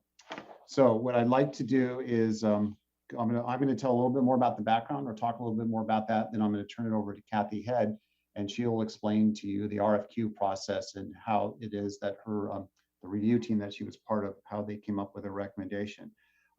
So with the D.R. Horton development, that's at the former Imperial Street School site. When City Council back in 2016, you approved a residential development on that property, or roughly 24 single-family homes and a number of multifamily units. The council wrestled over a period of years as to what to do with the affordable housing piece. You ultimately landed not in producing affordable units on site, but having a payment made to the city, $5.3 million. So that was the first time for the city that that we're aware of where money came in for affordable housing purposes. Prior to that point in time, the city had not been involved with affordable housing. You had not produced units. You did not have a redevelopment agency. We did not have our own housing authority. There was the Park Vista Senior Project built that the city funded, and it's still there. But aside from that, no official affordable housing units or programs. So we had a decision to make. We had $5.3 million. How would you spend it? What would you do with it? How many units would you produce? What type of units, and so on. So staff had pointed out that the course of action was first take the money, set up an affordable housing fund. We did that. We established a housing division. We moved the responsibility what we had before for senior housing out of what was then Rec and Park Department. We moved that over to Development Services, falls under Sam Lee, the Development Services Director. So he has a housing division, which is very common for cities, especially those that had redevelopment agencies. So we had that structure in place. We had recommended that we pursue getting an affordable housing services provider of some sort to help us oversee this effort going forward, especially with the higher RANA numbers that were staring the city in the face. And for the members of to remind the council and for members of the public, the state of California through the Housing and Community Development Department is stepping up its effort to require cities to actually start producing housing units, not just provide the zoning to accommodate the units, but actually do something to produce them. And they are starting to go after cities that they feel are neglecting their responsibility. So we have really no choice but to start doing something. And the council recognized that. You showed vision and leadership. So at the time, you did authorize us to go out and do a request for qualifications from firms that could help us with this effort. And as a reminder, what the city was looking for, since we don't have in-house staff, some cities have staff that do this, we don't have that. So the council was interested in having a one-stop turnkey provider that would oversee all of this for us. And what I mean by this is help us go out and find funds, federal, state, local, regional, nonprofit, tax credits, for-profit funds to help leverage funding so we could take the 5.3, get more money and produce more units. So you're looking to get somebody who can help us get money. We're also looking for somebody who has experience in actually producing affordable units, whether it's a new product on raw land or taking a site and then tearing down a building, building something new, or taking an existing product and rehabbing it. Also, the council had said you do not want to have any existing tenants anywhere displaced or harmed. So we're looking for a provider who has a track record doing that. And then once projects are actually built, however they're built, there's the need to have somebody manage these projects and to provide services. The state of California is pushing hard that that services are provided to tenants who reside in these type of housing units. And then, of course, you need somebody who's responsive to the local government, to the city council. And then finally, the main underlying driving force in all of this is having somebody who can help the city comply with its RANA requirements. So we're looking at a firm that has experience in all of that. So that was put into the RFQ. Having done all that, having said all that, we did go out in June. You authorized us to send out the RFQ. That went out on September 8th. The deadline to submit proposals to us to respond was November 9th. And we got 13 responses, 13 really good responses. We assembled the team to do the review, and they did. They went through the responses, and now I'm going to turn it over to Kathy Head to talk about that. Sorry for the long-winded background, but it's important to know that all these pieces go together. And by the way, the city's also starting to update its housing element. And we have a consultant working on a study of our housing inventory and our zoning to see what type of units can be produced. And back in January, Sam, his team came to the council and gave you an update on the different housing programs and efforts. And there's also potential ordinances that the city can adopt, such as a density bonus, inclusionary housing zoning, and those type of tools to result in more affordable units being built. So there's a lot of things in play right now, and the affordable housing service provider will help us put it all together. So with that, I'm going to turn it over to Kathy Head. She'll walk you through the process used to review all the responses. Thank you. Thank you. Good evening, Mayor and City Council members. So as Scott said, we started working on the RFQ in the fall, and we sent it out and received our responses in late November. And as he also mentioned, there were 13 responses, and the vast majority of them very qualified firms. It was an outstanding response.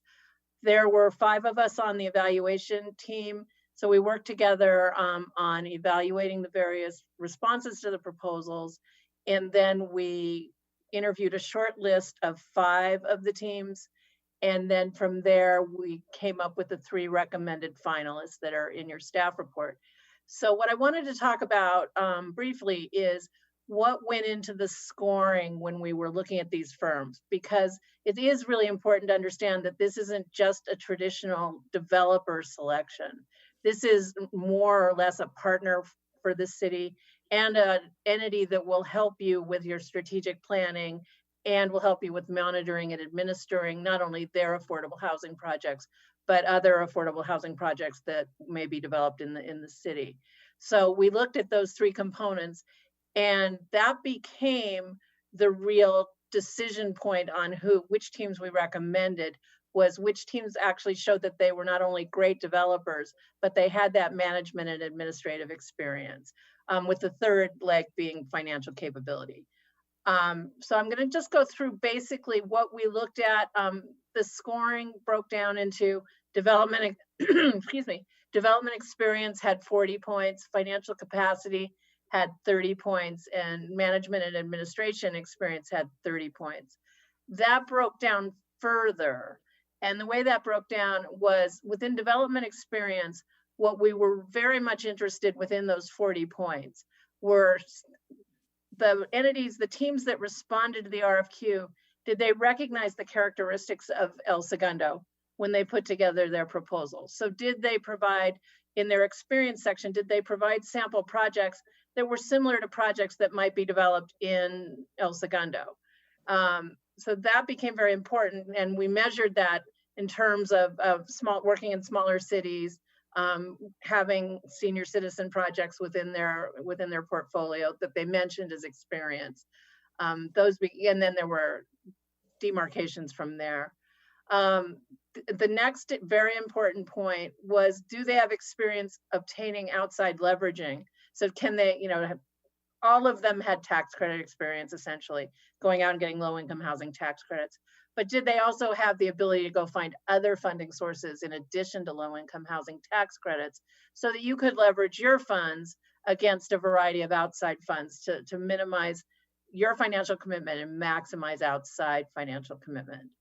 And then third within experience was, have they helped cities with a strategic planning process? So in other words, in El Segundo, as Scott mentioned, you're in a position where you're just starting out in the affordable housing world. You haven't really, other than Park Vista, affordable housing is not something the city has been actively involved in.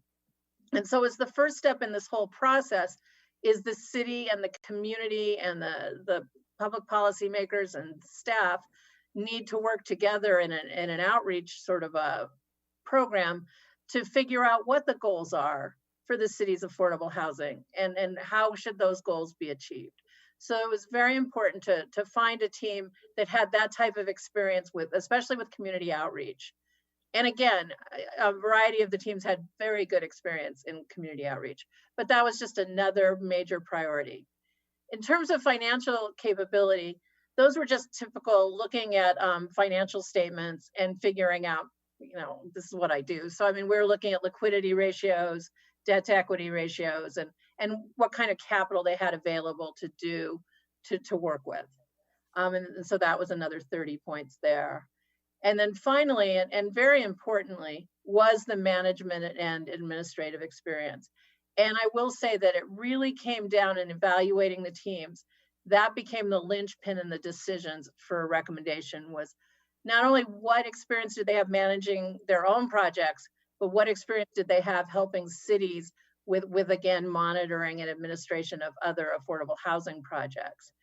So when we interviewed the 5 teams, really 2 of them fell out at that point, and not because they weren't great teams, but just because that wasn't what their experience was or their area of expertise. So the 3 firms that did make the finals all had very strong interviews in terms of the management and administrative experience category. So what we looked at was, you know, do they manage their own properties? Do they asset manage their own properties? What's their experience doing compliance monitoring for their projects and for other projects?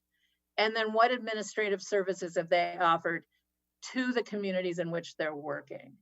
And in that category, Many Mansions, who is our recommended team, really came out the highest of the 3 finalist teams, with the other 2 teams being very capable. But we just found that one characteristic put them ahead of the pack. And so that's why we're recommending them. And that's that. Great. Thank you, Ms. Head. Mr. Mitnick? Sure. Did you want to follow up on that? Oh, yeah, sorry. So I had the finance director ask me a question. Okay, so thank you, Kathy, for doing that. Now, just a couple of items to clarify, then we can talk about next steps and answer questions. We'll cover next steps after whatever council does, but let's, to be clear here, the role of this affordable housing services provider, you should view them as an extension of your staff. If we were a larger city, we could do this in-house, but we don't have staff that has this experience, or we don't have the job titles. So, and we frankly don't have enough workforce to be full-time all the time. So they're here at your disposal. They are here to implement your direction. They will not go out and say, we're going to put a 40-unit project over here. No, they will implement what city council, well, actually planning commission and city council decides on the different types of projects, and whatever amenities are on site, that would be council, a council decision as well. So they're our partner. Now, also, this does not mean that whoever gets this assignment, that they have an exclusive control over affordable housing in El Segundo. Not at all. Often where there is a housing authority, or like, for example, Many Mansions in the number of cities they operate, other affordable housing service providers can come in, and they do projects. Habitat for Humanity, for example, they could come in and buy a house that's for sale, and if the zoning is appropriate, and then make some changes, make it affordable. Maybe a house isn't right, but they can go in and buy a duplex or whatever and make one of the units affordable. They can do that on their own. So this is not an exclusive deal, but they would be our partner to help you move forward on the RENA numbers and to achieve workforce housing and other components. So just wanted to point that out. Okay, I know I have questions, but I'm going to turn over to my colleagues. I don't see any hands up, but yep, Councilor Drew. I'll go. So thank you for the presentation. I appreciate it. I know a lot of work has gone into this. And I also know that this is obviously breaking new ground for us. So we don't have a lot of kind of context to draw off of. So I'm just going to say my concern a little bit is that the wording on this does say exclusive arrangement. All right. So I know what you're saying. It doesn't make it exclusive by having this group in there, but they essentially become the de facto housing authority in El Segundo. That's kind of what we're doing here. All right, so let's at least just call it what it is. So my concern is that I don't know if we have a policy and a direction and things we want to accomplish yet. So it's difficult for me to sit there and say, okay, these guys won the interview. We don't really know what we're going to do yet, but we're going to limit ourselves to that. That's where I'm having trouble, because usually it seems to me that we'd have a plan, we'd know what we'd want to do, and then we send out an RFP to say, okay, who's got the best way to accomplish what we want to accomplish? So that's what I'm struggling with right now, because I almost feel like, does it make more sense to hire this group to help us get to a plan? And then once we have the plan, okay, now maybe we need to open it up and see who's got the best way to get us there. That's what I got. Thank you, sir. Mr. Mitnick, you want to address that? One point, then I can turn it over to Kathy or Tina if they want to add in. Yeah, in the conclusion section, we point out that the next step after hiring this firm is they will work with us, staff, and our consultants to come up with a affordable housing strategic plan, which we will present to the council in December, ultimately by December. So we need them to help us put together that strategic plan. That's just the natural order of how that would work. I don't know, Kathy or Tina, would you like to clarify? Yeah, yes, I think you make a really good point about not knowing what you're doing. So how would you select? But the RFQ was multifaceted. So one thing I emphasized when I was talking was the management and administrative experience and the strategic planning. But we made sure they were a qualified developer and that they were a developer with experience throughout Southern California, building the types of projects that are likely to occur in a city like El Segundo.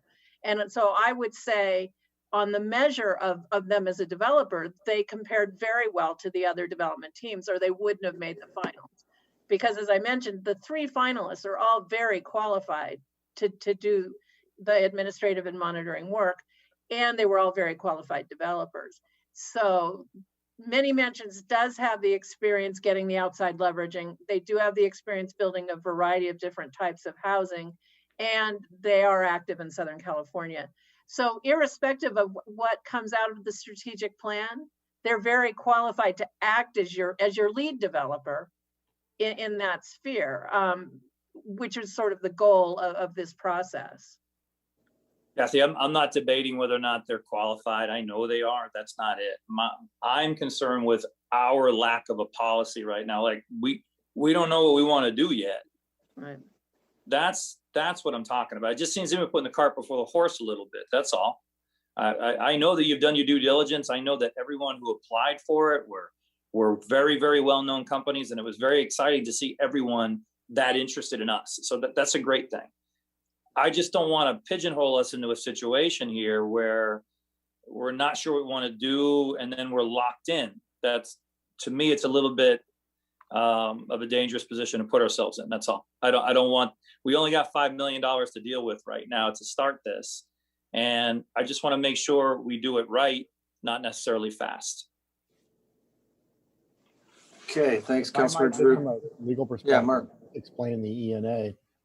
It doesn't obligate the city to actually do anything specifically with this particular company, if you will. What it's saying is they're going to work with you and they're going to invest a lot of time and energy into this process. And if you do something and you agree with what they're proposing, it's going to take a meeting in the minds of the city and this consultant or this company that they don't want to invest all that time and energy, and then have you go to another company to do the project. So they won't have any ability to do anything on their own. They're going to provide you with a lot of assistance, but you will have to agree and direct them. They want to know that you're not then going to go to some other suitor, if you will, after they've put all that time and energy into it. And for this particular type of the goalposts have been set for you by the state as far as where you have to go. Well, goalposts might not be the right analogy, but where you have to land has been set by the state. How you get there, there are, Kathy can speak this better than I can, but there are probably limited ways you could do that. The community of El Segundo that's built out and whatnot, and they understand that. So this isn't committing you to any particular project. I think part of their, as I understand this, is to help you develop that plan, but they want to know at the end of the day, if you come up with a plan and you do projects for a period of time, that they will be the ones, if you will, developing those projects. I think that's Lance's concern. I mean, that's the concern I have with the ENA is essentially it's a first right of refusal on a development, and they're not in this for consulting fees. They're in this to ideally develop and administer housing for the city. And so we lose the ability to go out to bid essentially with this agreement. Isn't that correct? On development? I'm sorry, Mark. I think as a practical matter, I agree with everything that Mark said. I think the idea would be, especially given that you have a limited amount of funds, that a major part of this RFQ was to pick a developer to help you use those funds to develop a project or a couple of projects. If that's not the objective of the council, that's fine, but the RFQ was very much structured that way.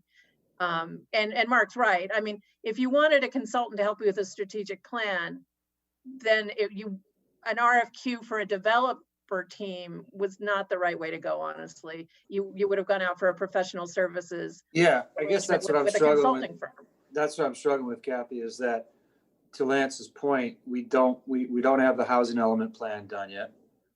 And so we don't even really know the landscape of what we're dealing with our city, the sandbox we're playing with, let alone what our strategic objectives are. Are we targeting PCH, repurposing that, which is going to be challenging? Are we looking at Smoky Hollow? Like, we don't know yet what we want to do or what we want to be in the future, because we've never had to contend with this before in terms of building 500 units in the foreseeable future. So I do struggle with this a bit myself, in the sense that we're basically locking ourselves up with one firm for both the, call it design, consulting services, and ultimately they're going to get the first right of refusal on any development, knowing that we have such a limited amount of funds. So I'm done. I'll turn over to someone else who would like to speak. Mr. Mayor, on that, these are very good questions, and we could have the president of many mansions could clarify, but when it comes to doing projects, they go through a competitive process, of course, for the construction contracts and that type of thing. This is to help us move forward on the RENA compliance. And for example, there is an apartment complex with a lot of units being contemplated. So a number of those, it could be that project has an in lieu of housing payment, or they're going to dedicate a number of units to be affordable within that project. So this service provider can play a very important role in that development and how those units are managed going forward. If it's okay with the council, I think maybe having Rick Schrader talk a little bit about how these issues would be addressed. Would that provide some comfort to the council? If you could ask. Well, before we have him come on, just so maybe we kill a couple birds with one stone. Any other colleague, any other council comments or questions from my colleagues? Mr. Mayor, I think I'm in the same vein of because we are new to this. I think there's a lot of how does this work and what does this look like? I mean, this is anytime that we manipulate the market, there's a lot that goes with that, and that's not a reflexive piece of conduct for the city of El Segundo to do. So as part of this, if one of the bidders on this says, hey, look, we've looked at your city and here's what we sort of think this might look like. Here's what we think our plan might be. I think that would be pretty instructive, because some of these things, we're going in with some pretty elementary questions. Some of these questions are, hey, we've got $5.3 million. How are these being paid through development agreements? I mean, or is one of these providers being paid to the development agreements, or how much of their consulting and design fees siphoned directly from that fund? There are all of these sort of basic widgety questions, which I think probably the 5 of in this regard. Thanks. We lost you a little bit there, Chris, at the end, but I think we got you there. That's okay. Sure. Okay. Any other comments or questions from Councilman Nickel? Mr. Mitnick, when you and I discussed this item, you had used a term that I thought seemed pretty straightforward to me, but now when I'm hearing my colleagues' questions, I'm a little perplexed. You made it seem that many mansions would almost serve as an extension of our staff with regards to affordable housing. But now when I hear that essentially they would have somewhat of a first right of refusal on anything that we do, I'm trying to understand how that is just an extension of our staff. I still view it as an extension of staff. Kathy, do you want to clarify how that would work? Because they would not have a monopoly on the market. No, I mean, but I do think we have to be very straightforward about this. They would be an extension of staff, and that was one component of the RFQ, and that is to provide the compliance monitoring for their projects and any other projects that are affordable that come on board in the city. They would be providing administrative services to the city. I think Scott mentioned this in his early discussion. It's like they're a city housing authority to some extent. So, and city housing authorities do act as developers in some cases. And so that's where this mix comes in of a developer and an arm of staff. I don't want to speak for many mansions, but I mean, this was posed as a development opportunity. It just was. Yeah. Because one of the goals from council was to make sure we do spend the money that came in from the D.R. Horton project, use it to leverage other funds and produce units and to move forward on compliance. I think it would, when the council's ready, it'd be instructive to have the firm explain to you how it would work and how they work in other communities where they're brought in to do just this type of service. But before you go there, Mr. Mitnick, I guess just looking at this, if we zoom out, so we work with many mansions, we enter into an agreement, they're an extension of staff, we work to develop, our plan moving forward. Mm-hmm. And then here it is, okay, here's what we want to do. And they come back and say, okay, it's going to cost this. And we say, whoa, that seems a little high. Shouldn't we go out for bid? Like, well, that's just the cost of it. And we are your provider. That's your agreement. That's what you've agreed to. Yeah. And then we're there. Can I say something, Scott? Yeah, please, Kathy. Oh, thanks. So I think that in any case, I mean, that's an excellent question. And in any case, when you're negotiating a transaction for a development or an affordable housing project, et cetera, you as the city would never be bound by this entity to accept the transaction terms that they offer. You would be in a position just as you would with if you've gone out to bid with other developers to look at it, evaluate those terms and negotiate terms that you feel are appropriate. And then if you don't think they're appropriate, then you say no. You would never be obligated to do a project that was proposed. And council, I'll add that one of the criteria was to look at the track record of getting projects built on time and within budget. So that scenario you just described, that would not go over well. I mean, if we have a set budget and we have the estimates and all that, they have a track record of sticking to that. And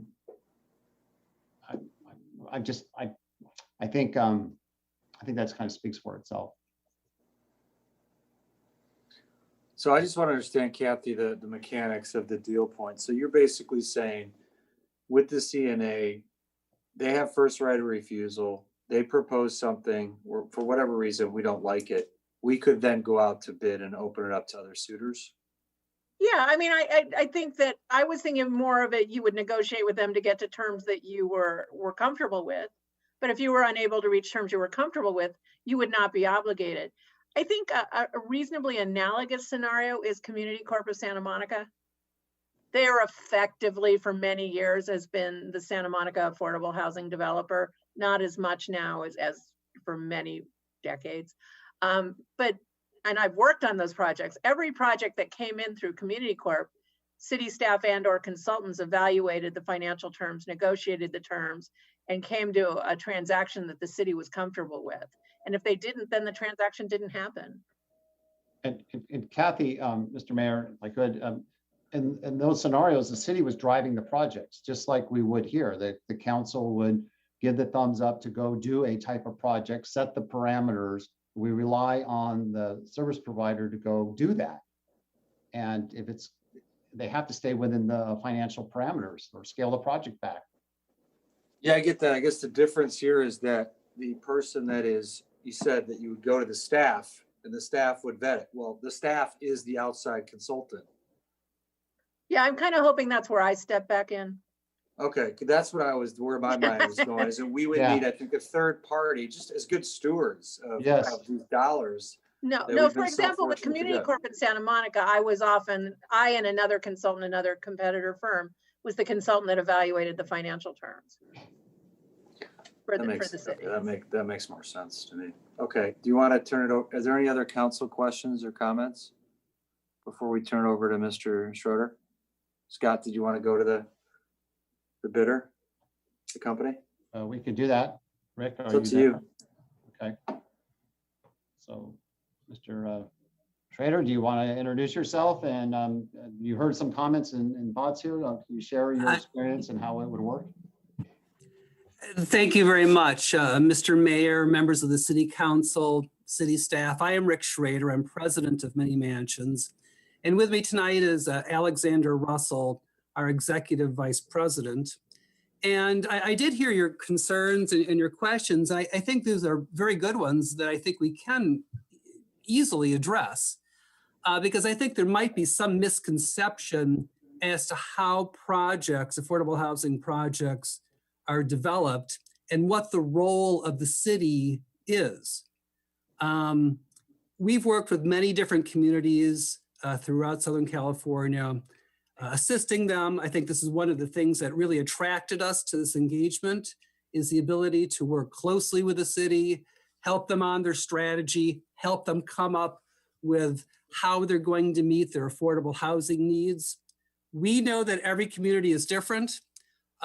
Every community has different affordable housing needs. They have different constraints. They have different resources.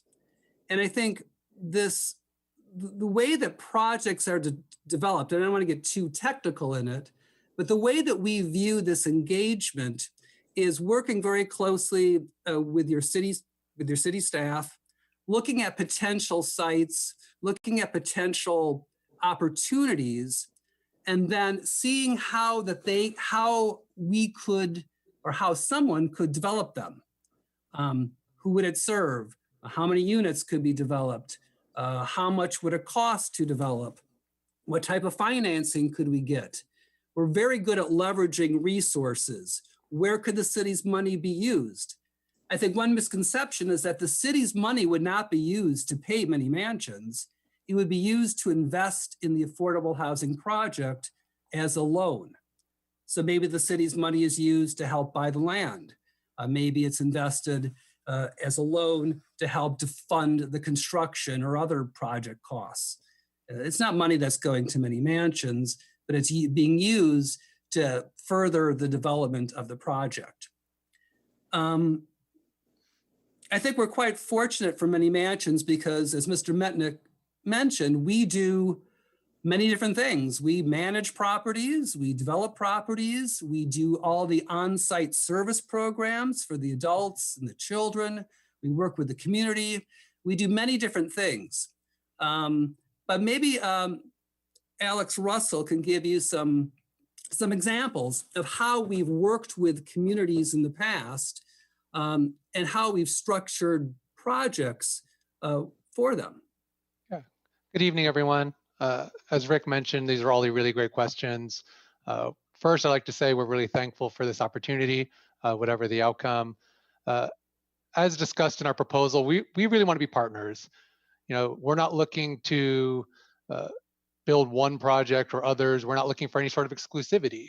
I mean, really kind of the goal and vision that we came up with was, let's work with the community to develop a plan that will build more affordable housing. That's really what our goal is. We advocate for affordable housing development, whoever builds it. Many Mansions is a long-term serving member on the Southern California Association of Nonprofit Housing, the California Housing Coalition, and all sorts of other groups.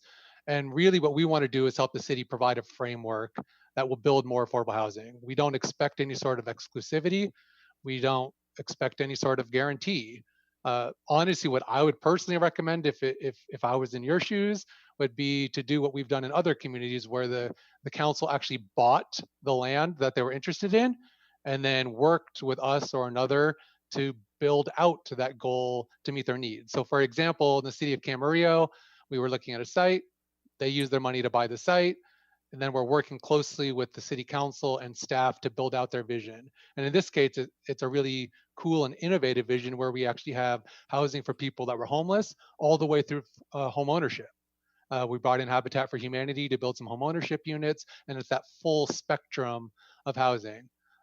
Really, what we enjoy is providing opportunities, providing a hand up, providing an opportunity to improve people's lives, to make the community a better place to live. And we think this is a good opportunity to work hand in hand with you to do that.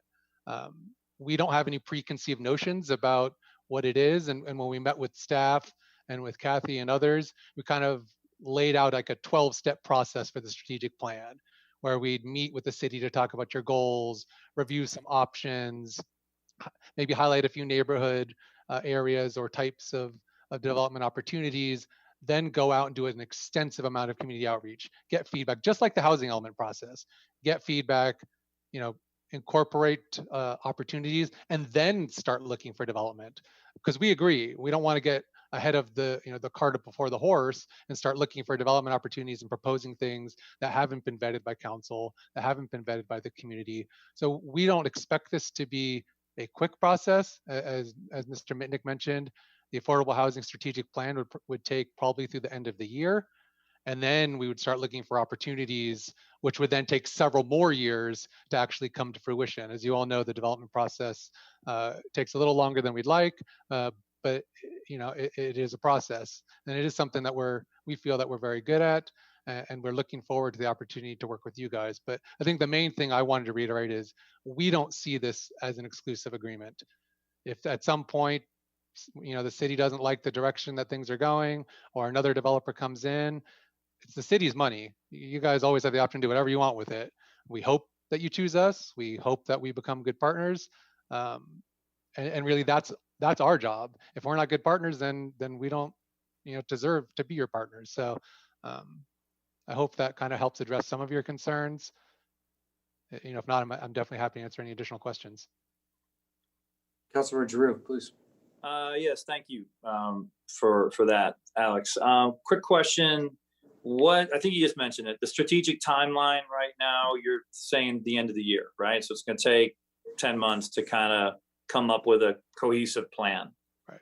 And I guess then the next question is that what would be the expected as far as, compensation for that? That's a lot of work. That's 10 months worth of work. We, as mentioned in the staff report, are not looking for any direct compensation for it. Obviously, there might be some studies and other things that have to be done, which we would have to, through a design professional, maybe through a code update, need to do a study. We would obviously just pass that on at cost. We feel like we're very good at our jobs. We feel like we're good partners. And so we see this as an investment. If it doesn't work out and we don't get any projects, well, that's just the way it goes. I mean, we want more affordable housing to be built. And part of the reason we staged it that way is we didn't want you or the community to feel like you were bound to some sort of fixed arrangement. Like, we want more affordable housing built. We think we can do it. We also know others can do it too. And we actually expect to put forth a plan where others are going to want to do it. That is the end goal. Otherwise, the plan isn't very good. Right. Right. Yeah, it's very much part of our mission. And I should also mention that most of our projects now, especially in the last 10 years, are joint ventures. We often joint venture with other developers, especially where another affordable housing developer or housing authority can bring a different strength or resource to that particular project. We look for outside service providers, even though we do provide our own services. We're trying to find the best type of housing for the population that we're serving, so it is a great housing opportunity for them, and it also serves the community. That's really just part of our mission, is serving communities. All communities are different, but they really all do have affordable housing needs, and that's what we'd like to do. Thank you both. Colleagues, any other questions or comments for Mr. Russell or Mr. Schrader? No, I don't think so. Okay, great description. Thank you. Thank you. All right. Let's see, back to you, Mr. Mitnick. I think unless there's any other questions, I think. One thing I like to hear in the clarification, I mean, these guys seem to be very passionate about what they're doing. And I also liked the commitment of essentially, was it 9 months of strategic planning as an investment that we're not going to come out of pocket for. So maybe I misunderstood that when I read the staff report. That's significant. So yeah, thank you. Thank you for having them clarify that. All right, what's next? Any other comments or questions, or do we want to go straight to a motion? I'm looking at my colleagues. I don't see anyone. Mayor Pro Tem, see you reaching for the camera. Yeah. We can't hear you, sir. You're muted, Chris, for some reason. Sorry about that. Some headset issues, probably dog or child related. I just want to make sure that we are clear in our, or at least that I'm clear in my understanding that, you know, regardless of whether we select someone tonight or not, or whom we select, that going forward, we are not bound to do necessarily anything as we develop a strategic plan and policy beyond what the state has asked us to do. And I say that because the process to get to here has been so painful. And the decision to accept an in lieu fee was by no means an optimum decision. We just had people who needed to move into their houses. And so we felt obligated to make a decision at that point, and maybe not one that in the perfect world we would have made. So this is a journey that is fraught in many ways. So if we go forward now, that we understand that in this 9 months, you know, when it comes to deciding what we want our housing element to look like, what sort of constructions those could take place in, and how they'll be implemented, are something that we have complete control over going forward. I suspect that's the case. I just want to make sure that, you know, we're not here a year and a half later and all of a sudden it's, well, you know, gee, we have to do this because we already told these guys this and one of those, and we're backed into a corner again. Mark, do you want to touch, who's going to address that concern from Mayor Pro Tem? Excuse me.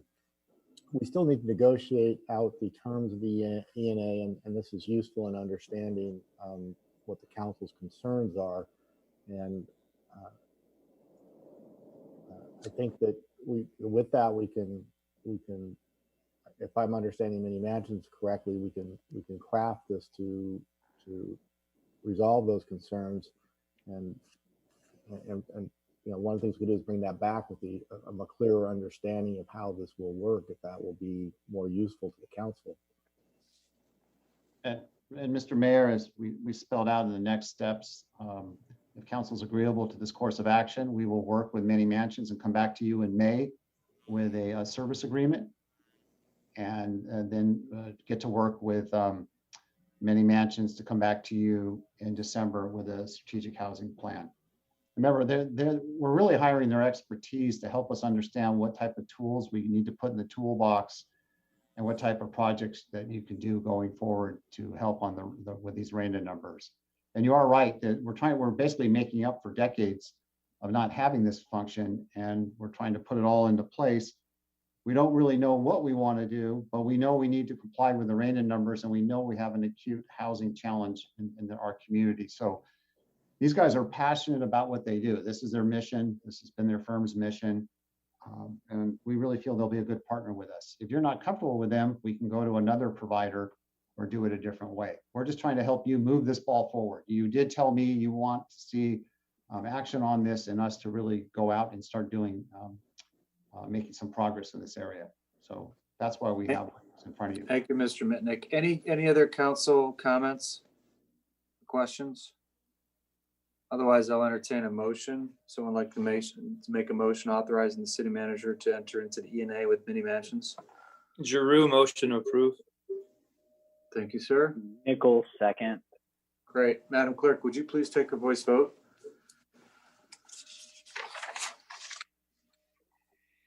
Councilmember Giroux. Yes.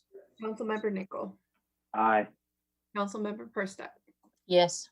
Mayor Pro Tem Pimentel. Yes. Mayor Boyles. Yes. All right, you passed 5-0. Great. Congrats, Mr. Schrader and Mr. Russell. Thank you for answering our questions. All right, item 8, fiscal year 2019-2020 citywide budget year-end report. Recommendation is to receive and file. Mr. Mitnick, who will report on this? Mr. Mayor, members of the council, this will be what happened there? Okay, your city manager and your CFO will do this. I will start, Joe will get into the core of it, then I'll wrap up. So my notes here. Mr. Mayor, members of the council, the fiscal year for 1920 that ended on September 30th, and we're a little bit late, but we, as I shared with council members individually, we wanted to get these numbers right for you. So it's interesting. It was nearly 1 year ago today. So today is February 16th. February 18th, Joe and I were in front of you with the first quarter update for the current year, or no, for last year that we were in. And we painted a very positive, rosy picture for the council. Our revenues were up. We were holding our expenditures in line. It looked like 1920 was going to be a really good year. And just within a few short weeks of that, couple, 3 weeks of that, the global pandemic hit really hard. And we went into a state of emergency. Our revenues started to go down really rapidly. And the world changed within a 1 month time frame. So when Joe and I were preparing for today, we were just stunned by the 1 year, almost to the day anniversary of when we were giving you the quarterly report from last year. So what happened last year, as we're going into March and April, the council, I'm sure you have not forgotten, neither has the community or local economy and so on. So we were hit pretty darn hard in March and April, a lot of uncertainty. And we came to council and I believe it was April 21st, we presented 3 scenarios as to what could happen to us. Scenario 1, it looked at COVID-19 peaking in May of 2020 and their economic recovery of starting in July of 2020. And that's what the council ultimately went with. And with that, we projected the general fund revenues were going to go down 9.6 million, a 12% revenue decline. That's huge to have numbers like that. Scenario 2 looked at the peak of the virus 3 months later and the recovery 3 months later. Scenario 3, another 3-month cycle with more draconian numbers. So we went along with scenario 1. We made a series of adjustments and we came to you on May 5th. You approved that. And what that meant was we froze over 30 full-time positions and over 125 part-time positions. We deferred capital maintenance. We used some economic uncertainty funds, extreme belt tightening, and we were hoping and we were praying that this pandemic would be behind us and that economic recovery would start in the summer. Well, as we were approaching June 30th, it became clear we were moving into scenario 2. And at that time, we were looking at, hey, as we go through the summer, things would get better.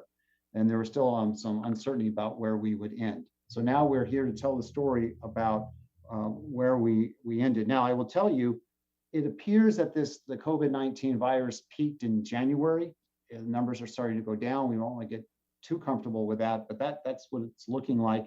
And it appears the economic recovery actually started in the fall sometime. And we won't know for another year or so when the recovery actually started, but that's what it appears. Now, I want to say that with extreme caution because to the the families in this community and the businesses in this community, especially small business, they might be saying, hey, we haven't seen the recovery yet. But on average, by and large, the economy is showing signs of the beginnings of a recovery. So with that, now I'm going to turn it over to Joe Lilio, and he's going to walk you through, we're focusing mainly on the general fund tonight. He's going to walk you through the revenues and the expenditures. He's not going to go into great deal of detail. Don't worry, we don't have that many slides. We just have a few. But Joe will walk you through, and he'll go over where did the revenues start when in the original budget, what did we do mid-year, and then where did we actually end up? So with that, Joe, I'm handing it off to you. Thank you. All right, thank you, Scott. So the big question is, how did we end fiscal year 2019-2020? So I'll begin with a discussion on the general fund revenues, where we began the year, what the mid-year revision was, and where the year ended. So the slide in front of you depicts general fund revenues by category. The first column to the far left represents the adopted revenue. So we began the budget year with $76.7 million in revenue. Our mid-year revision, which was based on that economic scenario 1, which Scott previously discussed, we reduced revenues by about 9.6 million. And the year ended with a total of 71.6 million received. So while we are significantly down from year end, about 5.1 million compared to the original adopted budget, we did end up in a better fiscal position than what we anticipated in the mid-year revision. So I'm going to touch on some specifics here. So the table in front of you represents the fiscal year 2019-20 adopted revenue compared to the estimated year-end revenue, the dollar change and the percent change of revenue received. So as illustrated in the table above, 3 revenue sources experienced significant reductions due to the impact of COVID-19. And that's reflected in the dollar change column of the red. And I'll touch on those real briefly. Transit occupancy tax, also referred to as TOT, charges for services, and fines and forfeitures. Those were the 3 hardest hit revenues. TOT was down by about $6.9 million. And primarily here, the occupancy rates were significantly impacted due to COVID-19. So we fell from about an average of a 90% occupancy rate down to below 50%, with March and April, some hotels even hitting 10% occupancy rate. And also the room charges, that's another component of TOT. So the room charges had to be significantly decreased in order to continue to attract businesses. So those 2 factors led to the 46% reduction in TOT. The next category that was hit the hardest was charges for services. And this is primarily in the recreation and library divisions departments. So the 1.25 million decrease in revenue was more than offset by a decrease in the expenditures. So we had recreation parks that were not happening, library services that were happening, and we froze some part-time positions as well as full-time positions in those departments, as well as operating expenditures that were saved by not having those programs offered. And then fines and forfeitures is the next category that was hit the hardest, and that's primarily due to a policy decision of ceasing parking citation fines for the months of April, May, and June. And the citations started to pick back up in July. Okay, and if you have any questions along the way, please feel free to ask or interrupt me. So the bottom line is from the adopted revenues of 76.7 million, year-end estimate came in at 71.6 million, with, again, not quite as large as we originally anticipated during mid-year, but it's still hit of $5.1 million to the revenues. And I would like to add that the first quarter of 2019-20, as Scott previously mentioned, that first quarter reviewed to council in February of 2020, things were very rosy. Revenues were doing very strong. We were anticipating to end the year at around $80 million. So if you look at it from that perspective, we are down quite a bit.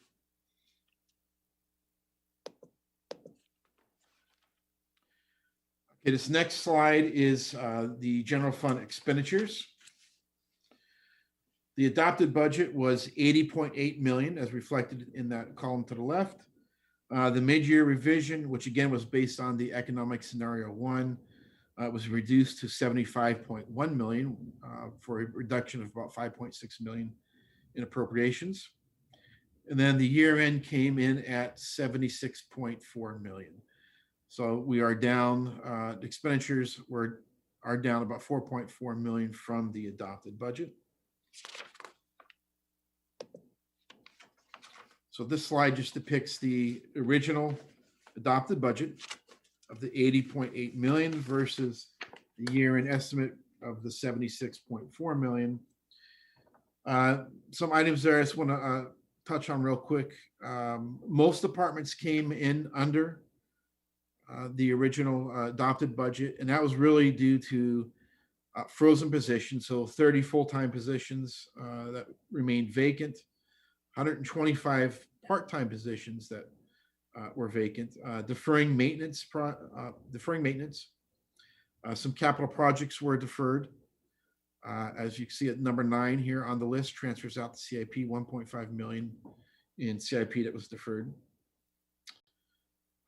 We do have a few departments that had amounts that were higher than the adopted budget. That was really driven by COVID-19 and the operational response to COVID-19. So you can see fire with $372,000 over budget, and that really was an outcome of the COVID-19 response. Non-departmental, $225,000 over budget. That was primarily due to a slew of retirements that happened towards the end of the year and paying out some of those accrued benefits that those retirees were entitled to. And then the city attorney's budget for $168,000. That's primarily due to a lot of the COVID-19 response that the city attorney had to research and reply to, and some issues with personnel claims as well. And then item number 15 and 16 at the bottom, COVID-19 response. So again, we did keep a separate itemization of the COVID-19 response in anticipation of FEMA reimbursement up to 75%. And the social justice protest, number 16 on the list, $213,000. Again, that was recorded separately in anticipation if FEMA or the state of California were to reimburse some of those costs. Both the federal government and the state government have decided not to reimburse any of the social justice protest items. So that will not be reimbursed whatsoever. But the COVID-19 response, as Randy Collins previously presented tonight, we are on track of receiving 75% of that.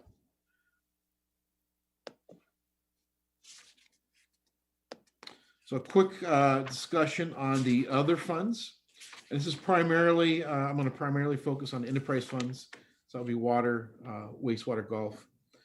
The water fund year-end revenue estimates were down due to the sale of water being down due to COVID-19 and many businesses being closed.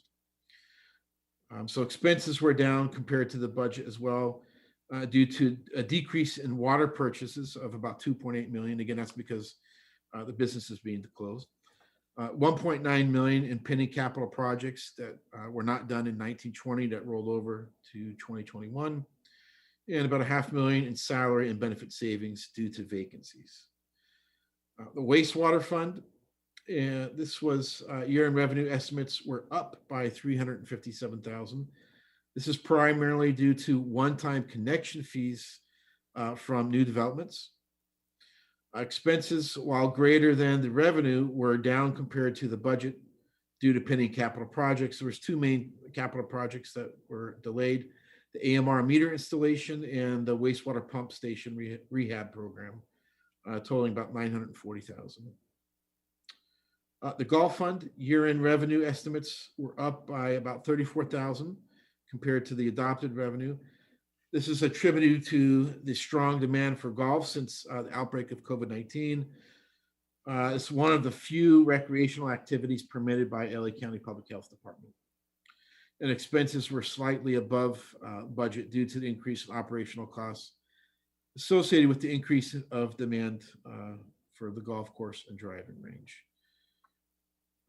And then just to touch on the golf course real quick, Topgolf is expected to assume possession and management of the golf course and driving range this week and begin construction shortly thereafter, with construction anticipated to be completed by the spring of 2022.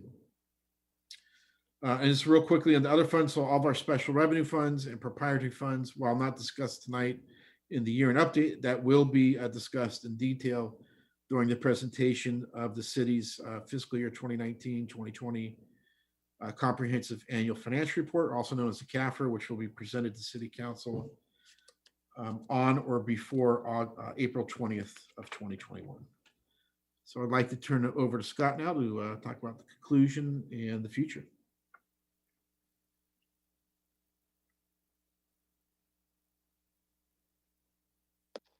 Thank you, Joe.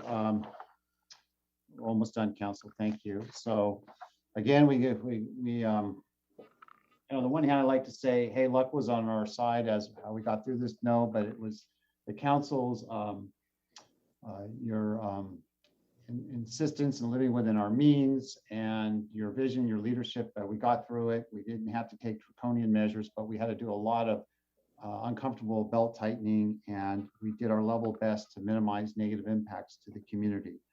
And the challenge of the rec and park, that's really, we saw it with Let the Youth Play rally today. So we get it, but we got through it. And I want to thank and recognize the members of the executive team as well. So, okay, what does all this mean? We got through it. It was hard. We're in the next year now. We're in the middle of fiscal year 2021. And Joe, I think in a month or so, you're going to give a first quarter report or mid-year report, actually. How are we doing? Remember, we're on a shortened budget calendar year. We're on a 9-month cycle. So we're going to give you a mid-year update pretty soon. You'll see where we are this year. So we got through it.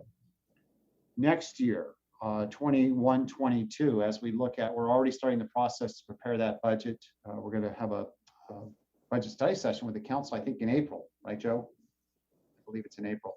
Yes. We have challenges trying to make dealing with the structural budget challenges, pension obligations, that type of thing. We have labor contracts coming up.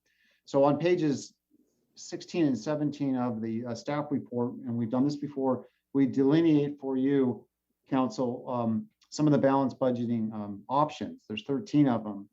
And we will take a look at the labor contracts that we're going to be negotiating soon to see what we can be done. There's a variety of challenges and ways to deal with that. I don't want to go through all of these, but we are talking about we'll likely continuing to freeze positions. We'll have to take a good look at that to look at the pros and cons of privatization of services where possible, private contracts. I'll take another look at a reorganization. We can look at regionalization of services. We're exploring that. We're talking with our fellow cities in the South Bay to see what type of services we can share. I list some things I don't like, but deferring maintenance, capital, we don't recommend that at all, but that is a tool. That's not a good tool because it will cost you more, in this case, in the near term and the long term. We can take a look at general fund subsidies, use of general fund reserves, revenue enhancements, and so on. We don't have to get into that tonight. I just wanted to remind council that those are tools in the toolbox should we need to use them. Now, looking out at the future. Okay, so we do have some exciting developments that are, there's development right now, upwards of $1 billion in construction taking place right now in El Segundo. We heard about some of the exciting companies. Beyond Meat is going to move its world headquarters into a new building here at 888 North Douglas with 1,000 employees. L'Oreal Cosmetics, upwards of 400 employees at the same property. Topgolf, that's in the news. They're just starting now on doing that project after an 8-year wait for that to come to fruition. That will generate, once it's done, well over a year from now, upwards of $2 million a year for us in revenue, upwards of that amount. And then exciting opportunities in the downtown and in other parts of the community. So that's the light at the end of the tunnel. That's the positive aspect of the economy. Yet we have a lot of challenges in balancing our books. And the mayor and council members, you talked earlier about pensions. That's probably our greatest challenge financially. So we're staying laser focused on that. The upcoming pension obligation bonds are going to really help us with that. We're moving forward on the long-term financial strategic plan. Joe, I believe you've selected a consultant. You're working on that. We'll be in front of council in the near future with that. That'll help us look out 10 years and more, actually. And we're also looking at, in the future, moving to a biennial budget format. We'll have two one-year budgets. We do it all at one time. That saves a lot on staff time, and that's a good tool. So the next steps here, what we will do is the final accounting for 1920, the CAFR, that document, Comprehensive Annual Financial Report, that'll be in front of you in April. That'll be the outside auditors come in. We'll have that report in March of 1 month from today, March 16th. We'll give you the mid-year report for this 9-month fiscal year 2021, and then we begin the process going forward for next year. We have a strategic planning study session with you in April, maybe May, and then the budget study session after that. And then we go through the budget process, culminating with a budget hearing in June. And then you adopt the budget with a new fiscal year starting on July 1. We'll be on a more traditional July 1, June 30th schedule. Sorry for the long-winded presentation. We had a lot to cover. Staff's available if you have questions. This is a note and file agenda item. Thank you, Mr. Mayor and members of the council. Thank you both. Joe, would you mind taking that deck down, please? Thank you, sir. All right, I'm just looking to my colleagues if they have any comments or questions. Councilman Nickel. I just wanted to thank staff, Scott, Joe. I appreciate you guys putting this together. I know we had talked about it in the last meeting and talked about how it's really important for us to know where we stand in order to make the decisions that we make on a regular basis.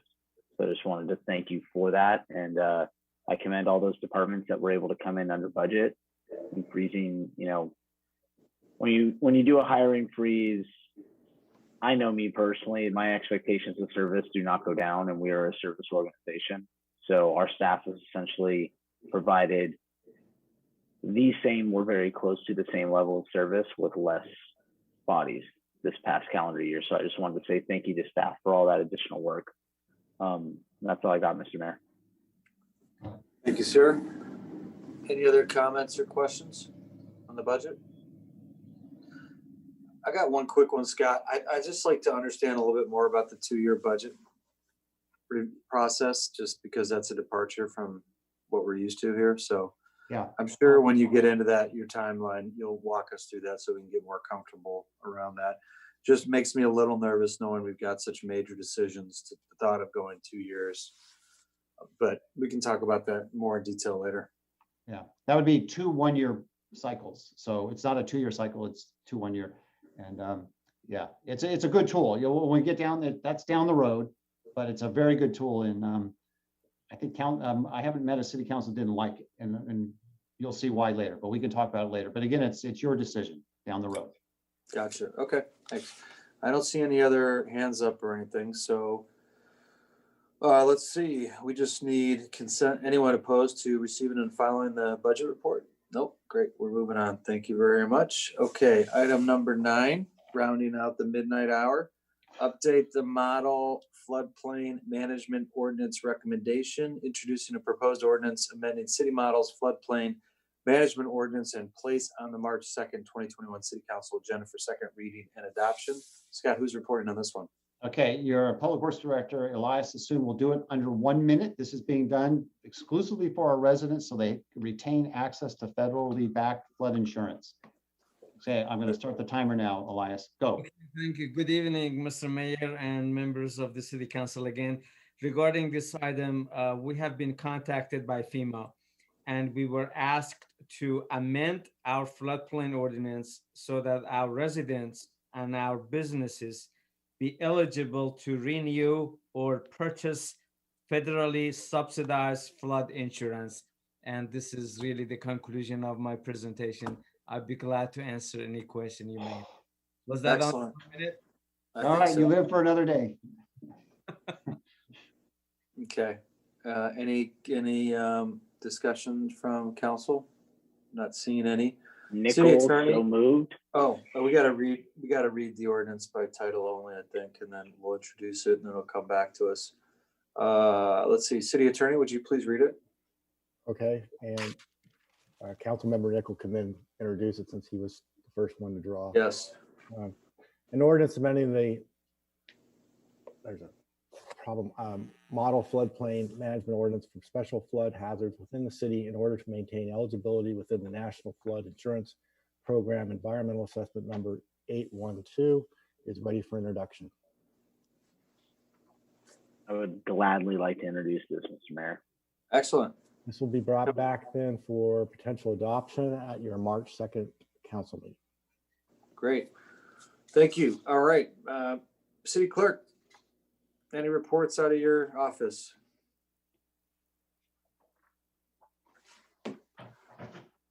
I think she's on mute. Okay, we'll come back to her. City treasurer, I don't see anyone. Councilor Drew. Nothing from me tonight. I think I've spoken enough for one day. Thank you, sir. We're going to go back to Madam Clerk. I don't have anything, sorry. Had to That's get okay. it. Thank you. Councilmember Nickel. No comment. Thank you. Okay, Councilmember Perstuck. Yeah, I'm gonna pass tonight too.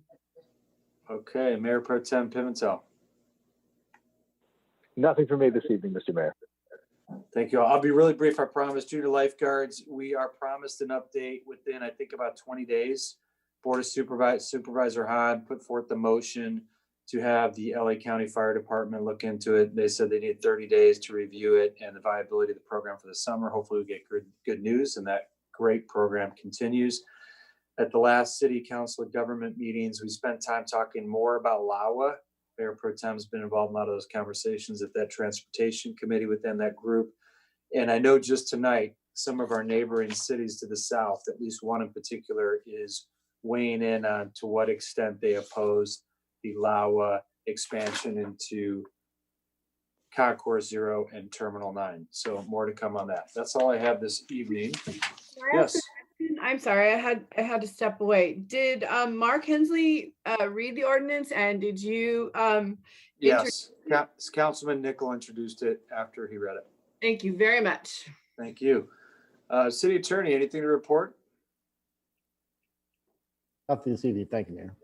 Thank you. And Mr. Mitnick. Mr. Mayor, members of the council, no additional follow-up from tonight. The next meeting will be in a couple of weeks on March 2nd. And by way of staff, no public hearings at this point. By way of staff presentations, you'll get your annual police report for the year that ended, so the year 2020. Police Chief Bill Whalen will give you an update. We're hopeful to have a study session on the Park Place Transportation Project. That's evolving, so we have a lot of information to share with council. That's FYI type of stuff only. And we have a financial review in terms of the COVID-19 impacts, the IMT report and that type of thing. Topgolf, we have some amendments as for the construction as it's going forward. And then I forgot to mention during the budget piece, we will have an update on the state budget situation and how it is impacting cities such as El Segundo. That was one of the requests from council. We will do that next week. So that's it. And let me just say thank you for your indulgence on the items tonight and your direction and support on those items. So thank you, Mr. Mayor, members of the council. Thank you, colleagues. Great. And staff, thank you for a lively discussion, long meeting, but really good one. We got a lot accomplished. It's 10:13. We're adjourned. Thank you. Good night.